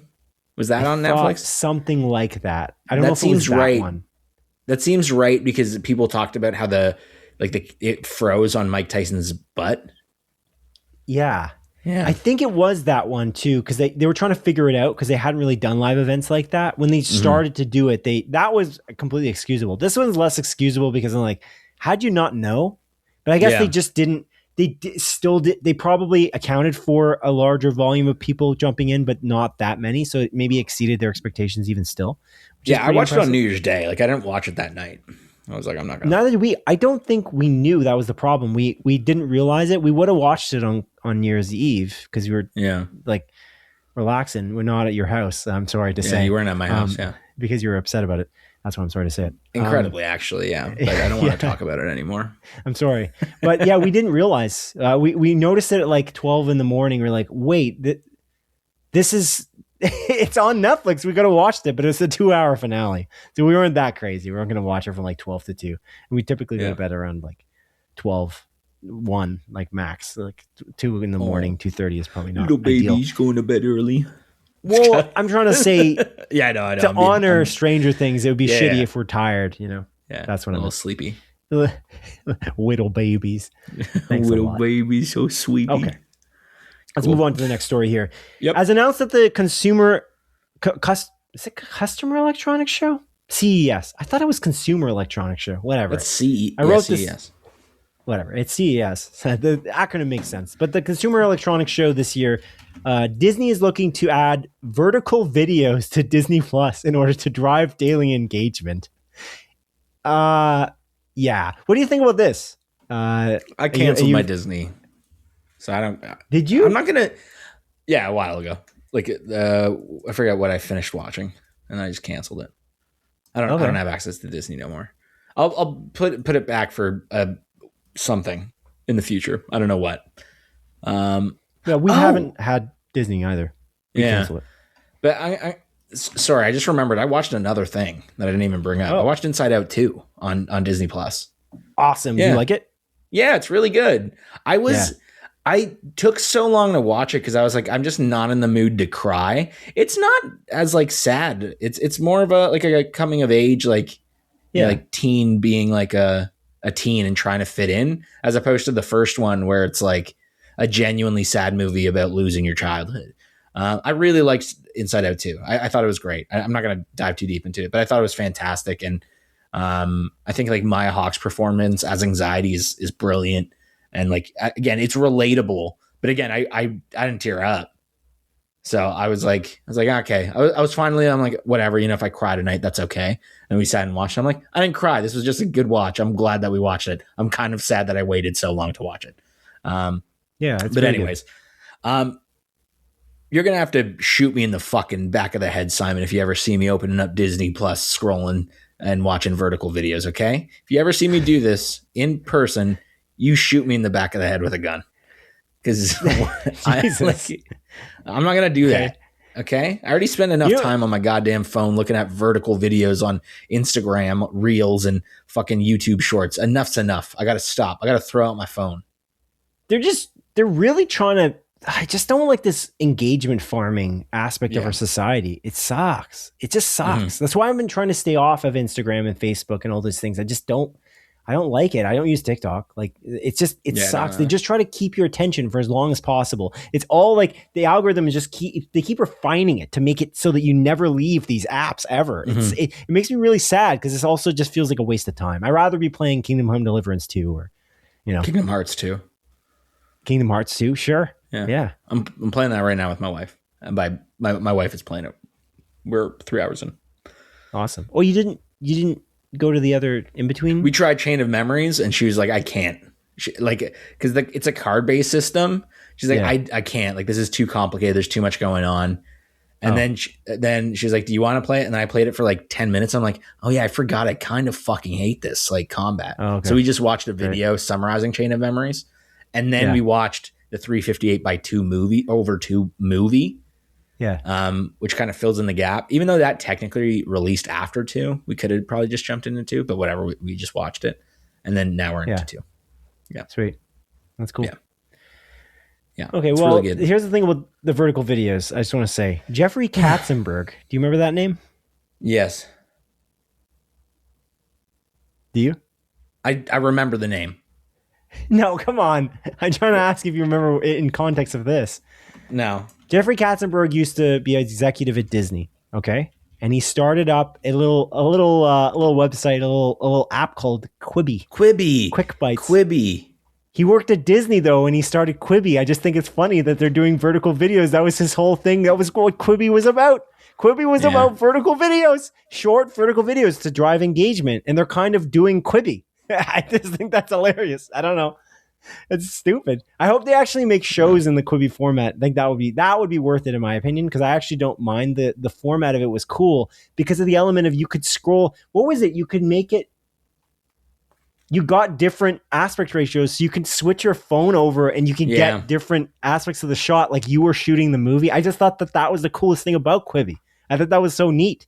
Like you can again use the rotation feature of your phone to see a different aspect ratio. and see different things that you wouldn't see in one or the other. I thought that was awesome. So that's kind of what I would want, but that's not what they're trying to do. They're trying to just get people to have their eyes glued to the screen at all times. And I think that's, I don't want to say evil because that's really a harsh, hyperbolic word, but I just feel like it's not positive for society. It just doesn't help children grow. I feel like, like if we're growing up, shrinks into this world, children. It shrinks them. It does. Yeah. Mentally. I mean, grow in a different way, but yeah, sure. Yeah. Anyway, I'm not that extreme about it. I find it annoying, and I think social media is toxic in some aspect. I think it's good in some ways, but mostly bad. It's just because I don't think it was bad years ago. I think when we had like the MySpace and the early Facebook, it was a different time. It was not designed the way it is now. It was kind of designed more as a tool back then. Now it's become like, how do we keep people on this forever and advertise them to them forever, and then figure out what they like based on what they click, and then advertise the exact thing that they need at the exact moment that they need it, and making profiles on people. Anyway, it sucks. Yeah. I'll be honest. My algorithm on Instagram always fucked up. There are days where I'm like scrolling. I'm like, why are you showing me any of this? This is awful. And then there are days where I'm like, all right, I'm on a stride right now. Like, these are some good comedy videos. But yeah, I don't know. The algorithms are all shit. Everything sucks. We're all going to die. Okay. On that note, as reported by Deadline, Winter Soldier actor Sebastian Stan is joining Batman actor Robert Pattinson and director Matt Reeves' upcoming The Batman Part 2. The Hollywood Reporter later confirmed that Sebastian Stan will be playing Harvey Dent in the upcoming film. Stan is joining a fairly star-studded cast that includes Marvel Cinematic Universe alumni Scarlett Johansson, who was recently hired on in an unconfirmed role. Although, I don't even have it written here, stupidly. Her role is apparently supposed to be, I can't remember the first name. Gold. It's supposed to be, the last name's Gold, but it becomes Dent. I think it's like Harvey Dent's wife. Oh, interesting. Which is interesting. So that's what's rumored to be the case. Cool. I am excited about the Batman. It's Gilda Dent, or Gilda Gold is the name of the character. Okay. The one image that came up, I'm like, oh, I can see it. when you type in Gilda Gold, I'm like, oh, okay. I can kind of see where they cast her and where that rumor might have come from. I don't know if it's true. That doesn't seem to be confirmed, but the Harvey Dent thing does seem to be confirmed for the most part. So yeah, I mean, at this point, it kind of makes sense considering, again, like if you now have Harvey Dent and that's confirmed, you can kind of put two and two together. That's cool, man. That's great casting. I think that's going to work quite well. I mean, again, we've been waiting so long for this movie. It sucks that it's not even coming out this year. It's coming out next year. Crazy. It sucks. But again, I'm very stoked about this. Again, great cast.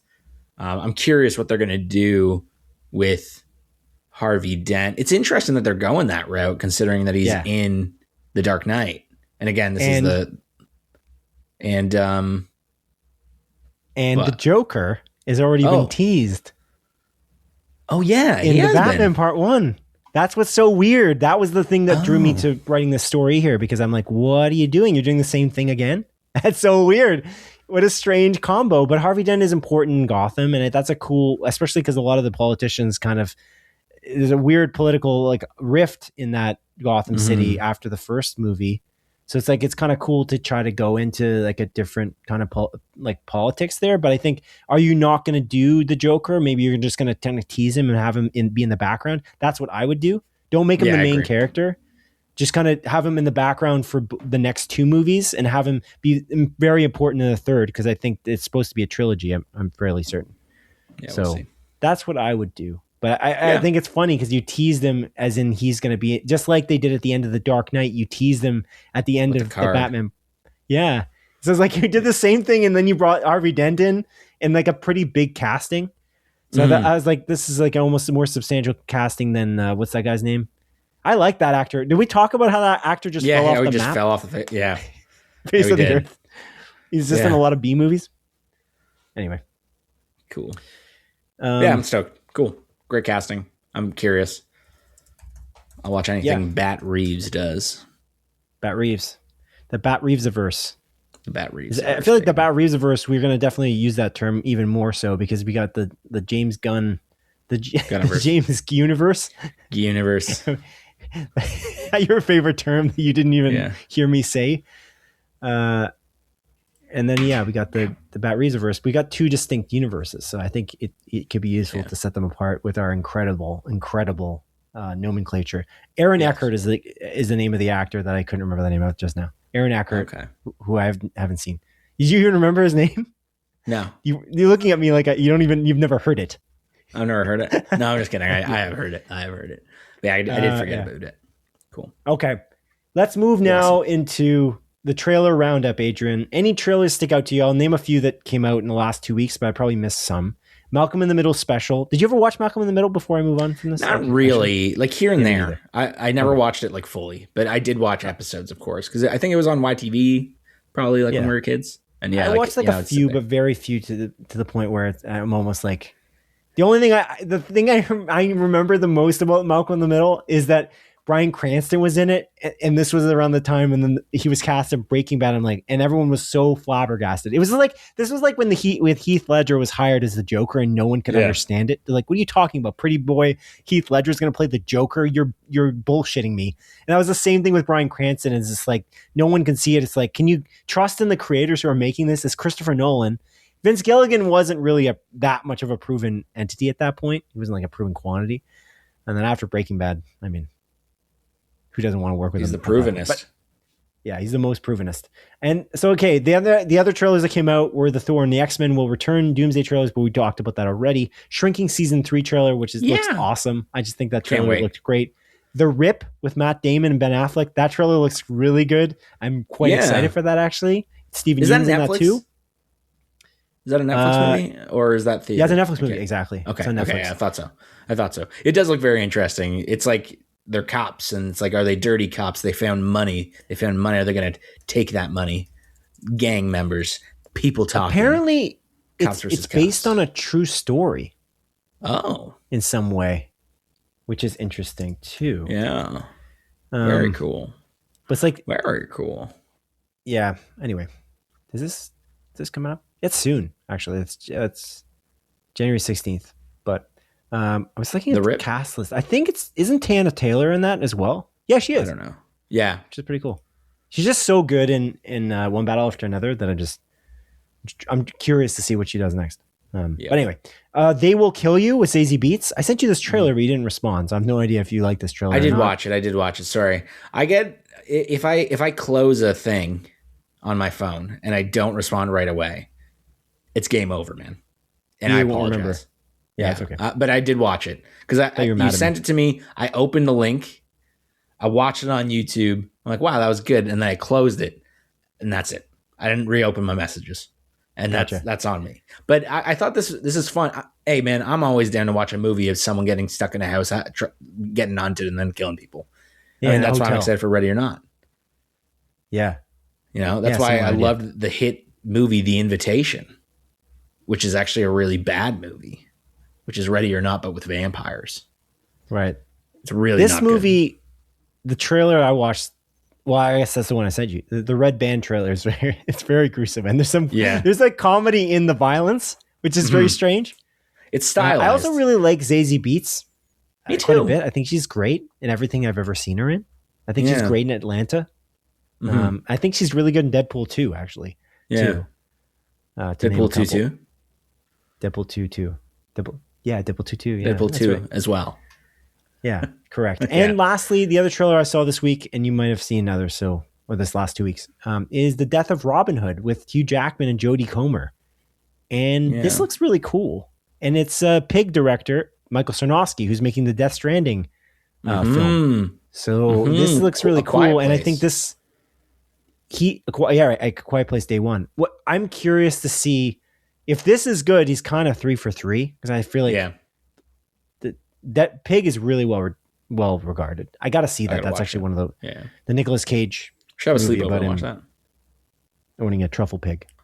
Yeah, we should do a sleepover. We got to do a sleepover and do Beau Was Afraid. We keep saying we got to do a sleepover, but we don't do it. Let's just have a sleepover, man. Actually, we've never said anything about sleepover. We just talked about seeing the Beau film. Was Afraid. Yeah. Yeah. Right. But yeah, anything stand out to you? Anything you want to talk about here? Any trailers that you're keen on? I mean, no. I mean, I was kind of talking about them as we were going through them. The They Will Kill You is probably the most up my alley. Shrinking season 3 again. I can't wait. That's so soon. It's end of this month. I'm very excited about that. I love the show. It just makes you feel nice. Makes you feel good. Makes you feel good on the inside. That show does. I'm very excited to watch that. I'll probably watch it week to week just because I have Apple TV anyways. I was going to cancel Apple TV actually because I was like, I'll just wait until it's done. And then I forgot to cancel and I got charged a month. I was like, well, fuck. So I went to cancel it and they're like, well, we'll give you 2 months for I don't know, like $6 each month. I'm like, okay, I may as well just do that. Cool. So I'll just watch it week to week then because that'll take me to the end of Shrinking, I think. So I'm like, okay, I may as well. Fuck it, whatever. There's so many good shows, dude, that I cannot recommend. Well, you're watching Slow Horses now. Yeah, exactly. Slow Horses. Yeah. Yeah. For All Mankind, I'll watch, but I got to watch that on my own. I tried selling my my wife on it, and she was like, no. Because I was like, we could watch For All Mankind. And she's like, I don't want to watch that. And I was like, okay, Slow Horses then. And then we watched Slow Horses. I love the first season. It's a little slow is my only criticism. I just think that season just every season gets better and better for All Mankind. Yeah. I just can't recommend it enough. It's such a great idea too. Like you just like change your universe in like the smallest way and what would be the repercussions. It's big. It's a big way, I guess, but it's like not big enough that it seems like it's an earth shattering situation. Yeah. Like little domino, big domino sort of thing. Yeah. It's cool. It's great. Anyway. Yeah. Cool. Yeah, I talked about these while we talked too, so we're good to go. I guess we'll move on now to a segment of our show that I like to call A Look to the Future. A portion of our podcast where each of us present at least 3 of our picks for the TV series or movies that look most interesting to us that are releasing between January 13th and January 26th, 2026. Okay. So as is customary, you go first. What is your first pick, sir? Yeah, man. My first pick. I can't wait. This is next week. This is this week, actually. 28 Super years exciting. later, Bone Temple, baby. That's crazy. Yes. We got to watch this. You want to go on Thursday? Yes. I don't think I'm doing anything Thursday. Let's do it. Thursday. I think I should be good. Yeah. I'll cool. I'll make Your wife not coming? My wife definitely not coming. No, it doesn't make sense because she didn't see the first one. Yeah. Okay, cool. Awesome. First one meaning Thursday. The first one in the 28 years later trilogy, not the 28 days. Cool. Is it AVX? Let's find out. We got to go to this right away as well because I really want to set a tone that this is awesome and I want them to make the third one and I don't want any chance that it doesn't happen.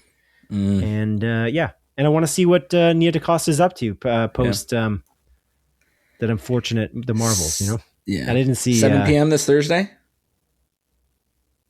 Yeah. Oh, you're already buying the tickets right now? I'll do it right now. I don't give a fuck. Is there any later showing? There's 9:40. And it's only at the Woodlawn one. All right, just do 7. It's fine. Okay. I'll make it work. He'll make it work. I'll make myself do an 8-hour day. I don't really work 8-hour days. It's kind of a problem. Okay. All right. I actually got to triple check to make sure I'm not doing anything Thursday night. Don't worry. Do it after. I know you want to do it live, but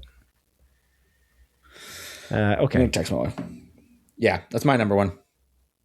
Okay, that's your number 1. I'm going to pick here the movie we just talked about, Adrian, The Rip, which is on January 16th. It's airing on Netflix as well on January 16th.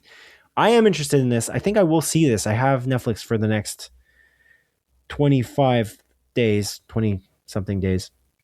So I am excited to see what this is. I also like the camaraderie between Ben Affleck. A Ben Affleck, Matt Damon movie is kind of fun. It's just a history there. It's kind of cool. Matthew. So I'm interested. I'm keen on it. All right. Nice. Your choice. Nice, dude. Great choice. My next choice is coming out next Sunday, January 18th, A Night of the Seven Kingdoms. It's the new Game of Thrones show. I'm quite excited about that. I'll watch this week to week with my Crave subscription. Looks pretty good. This looks far more lighthearted and fun. So I don't know. I'm quite excited about that. So definitely going to dive into that. And I am free. I just confirmed it. I got nothing on Thursday. So I'm buying the tickets right now, baby. All right. Fuck it. We'll do it live. It's pretty exciting. Yeah, The Night of the Seven Kingdoms. I am tentatively excited about it as well. I just like this idea of it being a close-knit story, a tiny little snippet, a vertical slice type situation where we're not like getting these grand political things. I love the political aspect of Game of Thrones. Probably the best part of the Game of Thrones, like the actual mainline Game of Thrones. But I think that it would be kind of neat to get not that. I want to see more of the Arya Stark, the Hound journey across. I was going to say Middle Earth for a second. Not Middle Earth. The Seven Kingdoms across the lands. That's kind of a fun little aspect. I feel like that's what we can get. I love those elements of Game of Thrones. So if we can get more of that, and to focus maybe on only a couple characters over a span of time could be very different as well. Like just that alone, because you just don't get that in any of the Game of Thrones stuff. There's always these split stories across hundreds of miles, and you're like, okay, it's cool, but I kind of just want to hang out with, Varys, Yeah. Varys is the dude Varys is the cool guy, the spider, right? Yeah. Am I getting the names? There's so many it's V Varys, names. I think they pronounce it. Varys, yeah, whatever. I was entertained by him, or like watching the Peter Dinklage's character. It's just very entertaining. But not every character is always as entertaining, so it's kind of nice to maybe just get a buddy comedy in Game of Thrones lands. Anyway, my next pick is a movie directed by Chloe Zhao. It's called Hamnet. It's getting a wide release. I think we talked about this already. It's I swear we talked about it for the past 3 episodes. Not three. Okay. Well, we can scroll down. That's the cool thing about my document. It just shows you all of the things. Oh no, we don't know because we just talk. We don't about write it down. We just shoot the shit here. It's always a We're mystery. just a couple boys shooting the shit. We talked about it. I think a few 2 episodes back. I think that's what it was. But I just thought to bring it up here because it is an actual wide release. I don't know if you're actually interested in it. Probably not. But no. Okay. Anyway, it's Chloe Zhao's. What's crazy? Chloe Zhao is doing the Buffy the Vampire Slayer reboot. Oh, it's such a weird thing to get a Buffy the Vampire Slayer reboot, but not from Joss Whedon. I know there's a controversy with Joss Whedon, but I just find it's like, can you really pull this off? It's like Dan Harmon not doing Community for that one season. I'm like, I don't know. It was the worst season. It's a gas leak season, right. But. Wait, why is the gas leak season? I don't remember that. Because they literally call it the gas leak. It was like, oh yeah, Abed talks about it when it's like, because Brie Larson is in the show and she's introduced in season 4 and then she comes back in season 5, right? And then they like have like a brief conversation, like when we met last year, and it's like, yeah, last year was a little hazy. There's that gas leak. It's just like this one line, right? When is that movie coming? For Christmas, by the way, I don't know if I told you this. I watched the Claymation episode because I think it's an amazing Christmas episode. The Abed Christmas. Was it called the Very Abed Christmas or something? I don't know. Something like that. That seems great. That seems right. Yeah. It's awesome, and I really hope they make that because they're in production in some way. I think it's pre-production for the movie. Yeah, I think it's happening, but who knows when it will happen? 10 years from now, who knows? Yes, I hope it does though, because I think it's 6 seasons in a movie, as they say. But yeah, Hamnet is a movie about Shakespeare writing Hamlet. And it's by director Chloe Zhao. And eating a ham sandwich under a net. Best picture. What? Yeah, that's right. Yeah. Under a net, under a fishing net. Yes. Exactly. That's how, Yeah. That's how it was done. All right. What's your next pick? Yep. My next pick, my friend, is an interesting movie. I don't know if you heard of this. It's called All You Need Is Kill. Have you heard of this, Simon? So this is an animated movie that is based on a graphic novel, like a manga, I think. And it is heavily sorry, and remember the movie Edge of Tomorrow? Yes. Edge of Tomorrow is apparently heavily like based on this book. And it's the same premise. Oh. So, I think I've heard this title before, but I'm looking at the animation style and I've never seen this, like the actual film. Exactly. Yeah. So they are coming out with this. This is coming out January 16th, both in English and Japanese. It's an animated film. A little bit of an odd animation style. Not sure if that's how it looks like in the book. But it seems like a good movie. And again, like it's interesting because a lot of people say that, like Edge of Tomorrow, Live, Die, Repeat is based on this book. All You Need Is Kill. which is now getting an animated movie. So Yeah. I'm intrigued about this. It looks really good. Like I was watching the trailer. The animation again is a little bit wacky, but it's also like very gory and bloody. And I don't know. It's unique. It's a unique animation style. I can't really put my finger on it. Again, I didn't really compare how it looks like in the book, though. If it's the same, doesn't look like the animation style matches the book fully. Okay. But anyways, looks good. Interested in it. Cool. All right. My last pick here is a TV show, a limited series by Ryan Murphy, who's, I don't know, he's gotten some flack lately. His last few projects have been, I don't know. There's that Charlie Hunnam murder season. I was going to watch that, but then it's like a 17% on Rotten Tomatoes. And then there's the Kim Kardashian show, All's Fair, or whatever. Is that what it's called? All's Fair? Yes. And that just looks terrible. I don't know. Every trailer I've looked at that, and the rating on Rotten Tomatoes is low as well. So I'm kind of questioning Ryan Murphy at this point. Like, he's the American Horror Story, American Crime Story guy, and he's kind of always had great seasons. Like the first, he did Scream American Queens as well. Like he has a lot of, like, he does a lot of television.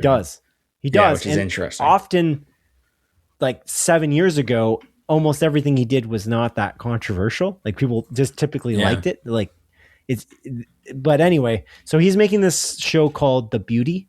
I don't know if you've seen this, but it's with Ashton Kutcher. And it kind of looks like that. It's not that, but it kind of looks like a movie with The Substance. Yeah. It's not that. It doesn't seem like. It's more like a crime drama, I think. It's like the detectives are like investigating this strange. Did I read? No, I read it right. Yeah, Evan Peters is in it as well. Yeah, Rebecca Hall and Evan Peters are apparently they're investigating this strange. They're FBI agents, and they're looking at like a fashion show in Paris and all these people who are mysteriously dead. Yeah. So that's kind of the idea. It could be up my alley because I've watched a lot of Ryan Murphy stuff, but I just find like lately, I don't know if it's not working out for him as much as it was. So I don't know. Hopefully maybe this is a turnaround type situation. But you're right, he does do a lot. This is on Hulu, and it's airing on January 21st. June. This is a 2-week segment here. It's airing in June. No, it's airing on January 21st. So yeah, hopefully it's good, but we'll see. Got good actors in it. Pretty stacked cast again.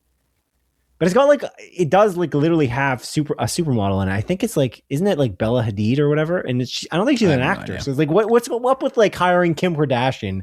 Like, has Kim Kardashian ever had good acting chops? Like, that was the thing when I watched the trailer for All's Fair. I'm like, why is freaking Glenn Close acting with Kim Kardashian in this scene? It just makes no sense. And you can tell the difference between Glenn Close and Kim Kardashian. It's like stark. That's what I got from the trailers. And I'm like, if this is what you chose for the trailers, like, what is this show like? It's kind of my thing. It's like, I'm not saying that Kim Kardashian couldn't become better potentially at acting, but it's just, I'm not sure that she's like the right choice, but I don't want to be too harsh. Good for her. She's a billionaire, but I'm not sure that she necessarily needs to be in that show. Maybe I'm missing the point. I don't know. But anyway, yeah, I guess I'd have to watch it. You don't know from a trailer, but yeah, that's my choices. Do you have anything else you want to mention? I do. I got a couple other things, my friend. I have Return to Silent Hill, which is the Silent Hill movie based on Silent Hill 2. The first trailer looked kind of shitty. The second trailer actually looked pretty damn good, shockingly. So I'm intrigued about that. That's coming out again January 23rd. There's also that Mercy movie coming out, which is like Rebecca Ferguson, Chris Pratt, the AI that is doing the sentencing stuff. That's January 23rd. That movie looks like shit. I'll be honest with you. The premise is a plot hole entirely, but it doesn't matter. It's probably like a fun popcorn flick. So who cares? And then the last one, I'm surprised you didn't bring this up. It's in theaters. Mercy? Yeah. Yeah, January 23rd. So same with the Return to Silent Hill. Sorry. And then the last one, I'm surprised that you didn't bring this up. I'm pretty sure this is coming out on the 16th. Is let me just triple check this. Dead Man's Wire. We talked about Dead Man's Wire. Did we? Much like I feel like we did. I don't know if we talked about it being like a Maybe you did a We limited talked release. about it and we missed the limited release at one point. I think we talked about it on the show after we missed it in this segment. And then we just didn't say either that or we talked about it after the show was done. I can't remember what it was. I think we talked about it after the show was done. But it's the same as the Hamnet situation. I thought I saw this in the notes I was going through, but I just didn't go through it. But yeah, I don't know. My list isn't huge this bye week here. But yeah, you excited about Dead Man's Wire? Do you want to watch it? I'm curious. It looks really fun. Looks like a good time. So this guy takes the guy. This is the guy who takes the guy hostage. Yeah. And then he's on a radio show. No, that's a John Hamm thing. He's not on a radio show here. No, it's Bill Skarsgård. Yeah, it's like it's with a shotgun. It's like that. He's just hostage. I'm getting it confused though. There's right. He's tied to the shotgun. Yeah. This looks like a fun time. So. Does it? Yeah. Oh. Okay. You don't think so? I don't know. I didn't get that impression. I just got like a heavy drama impression from it. I don't know. Seems like a fun, like, I don't know, like intense. Oh, movie. the director is Gus Van Sant. I don't think I knew that. He's the director of Milk. And wait, isn't he the director of Calcium. Good Will Hunting? Hold on. Find this out. Find this out for me, man. I don't know. I'm I'm sure he's so captivated. Yeah, it's Gus Van Sant is Good Will Hunting. That's cool. Oh, that's a good movie. I watched that movie. It's good. Anyway, that's it. That's the segment. Unless you got more. No, that's it. That's all, baby. That's it. That's all. I had one more actually, but it's just a TV show. It's Sophie Turner. It's Steel, where it's like a 6-episode series where she's like an office worker, and these robbers come in and they convince her to put all the pension for like all the UK into like their one account. They have guns. I shouldn't say convince her. They basically hold her at gunpoint. Yeah, they have a single guns. But then she gets embroiled in this plot, and you're like, wait, what? Does this go deeper than we think? It's kind of one of those situations. Anyway, do you have anything else to say before we wrap this show up? No, let's wrap it up, man. We've been going a while. I'm getting hungry. I got to eat dinner again. I got to eat dinner too. I'm just kidding. It's not. Are you a hobbit? Okay, well, it's over now, so I'm just going to close this. It's over. It's all over, dude. Let's over now. Let's end this. I'm excited about Bone Temple. It's exciting. All right. Fucking bone you. What? In the temple. That's not good. All right. Thank you for listening, audience, to episode 127 of Split Focus, a film and TV podcast. My name is Simon Eady, and it has been a pleasure to host you alongside my delightful co-host, Adrian Pinter. Please join us on January 27th for episode 128. Good evening to you and good luck. Take care. I forget. There was a running joke this episode that I kept on saying, but I don't remember it. I was thinking about it while you were doing this end, and I was like, I'm going to bring it up. I just couldn't think of it. So we should have a sleepover. Oh, yeah. Yeah, we should have a sleepover. Was that it? Yeah, that was. Okay. It was a sleepover bit. No, that's too bad. Now it's kind of broken, though, because you said there's a running joke. Yeah. I tried to make the ridiculous thing that Don said about Dick Dryer happen in this episode, but I'm not sure. Charles Dick that Dryer. Happened though. That was a real story that happened. Yeah, I believe that. I don't think you're not the kind of guy to fib, dude. You're not the kind of guy to fib. If you say so. All right. Well, that's it. Goodbye. What do you mean if I say so? You fucking lie to me all the time? Like what the heck? You wouldn't know, would you? I wouldn't actually. That's kind of the point. Goodbye. We should just name this episode just Stranger Things season 5 finale review. Just keep it like super clean. Why? I don't know. Just a bit. Is that a bit? That's not even funny. Only you and I would find that sort of funny. Yeah. And I'm like, is that funny? It's not. So, really. Okay, well, I did close the show off. So do you want to say anything else before we go, or have a good sleepover? Yeah. Okay. Have a good sleepover. Goodbye. Bye.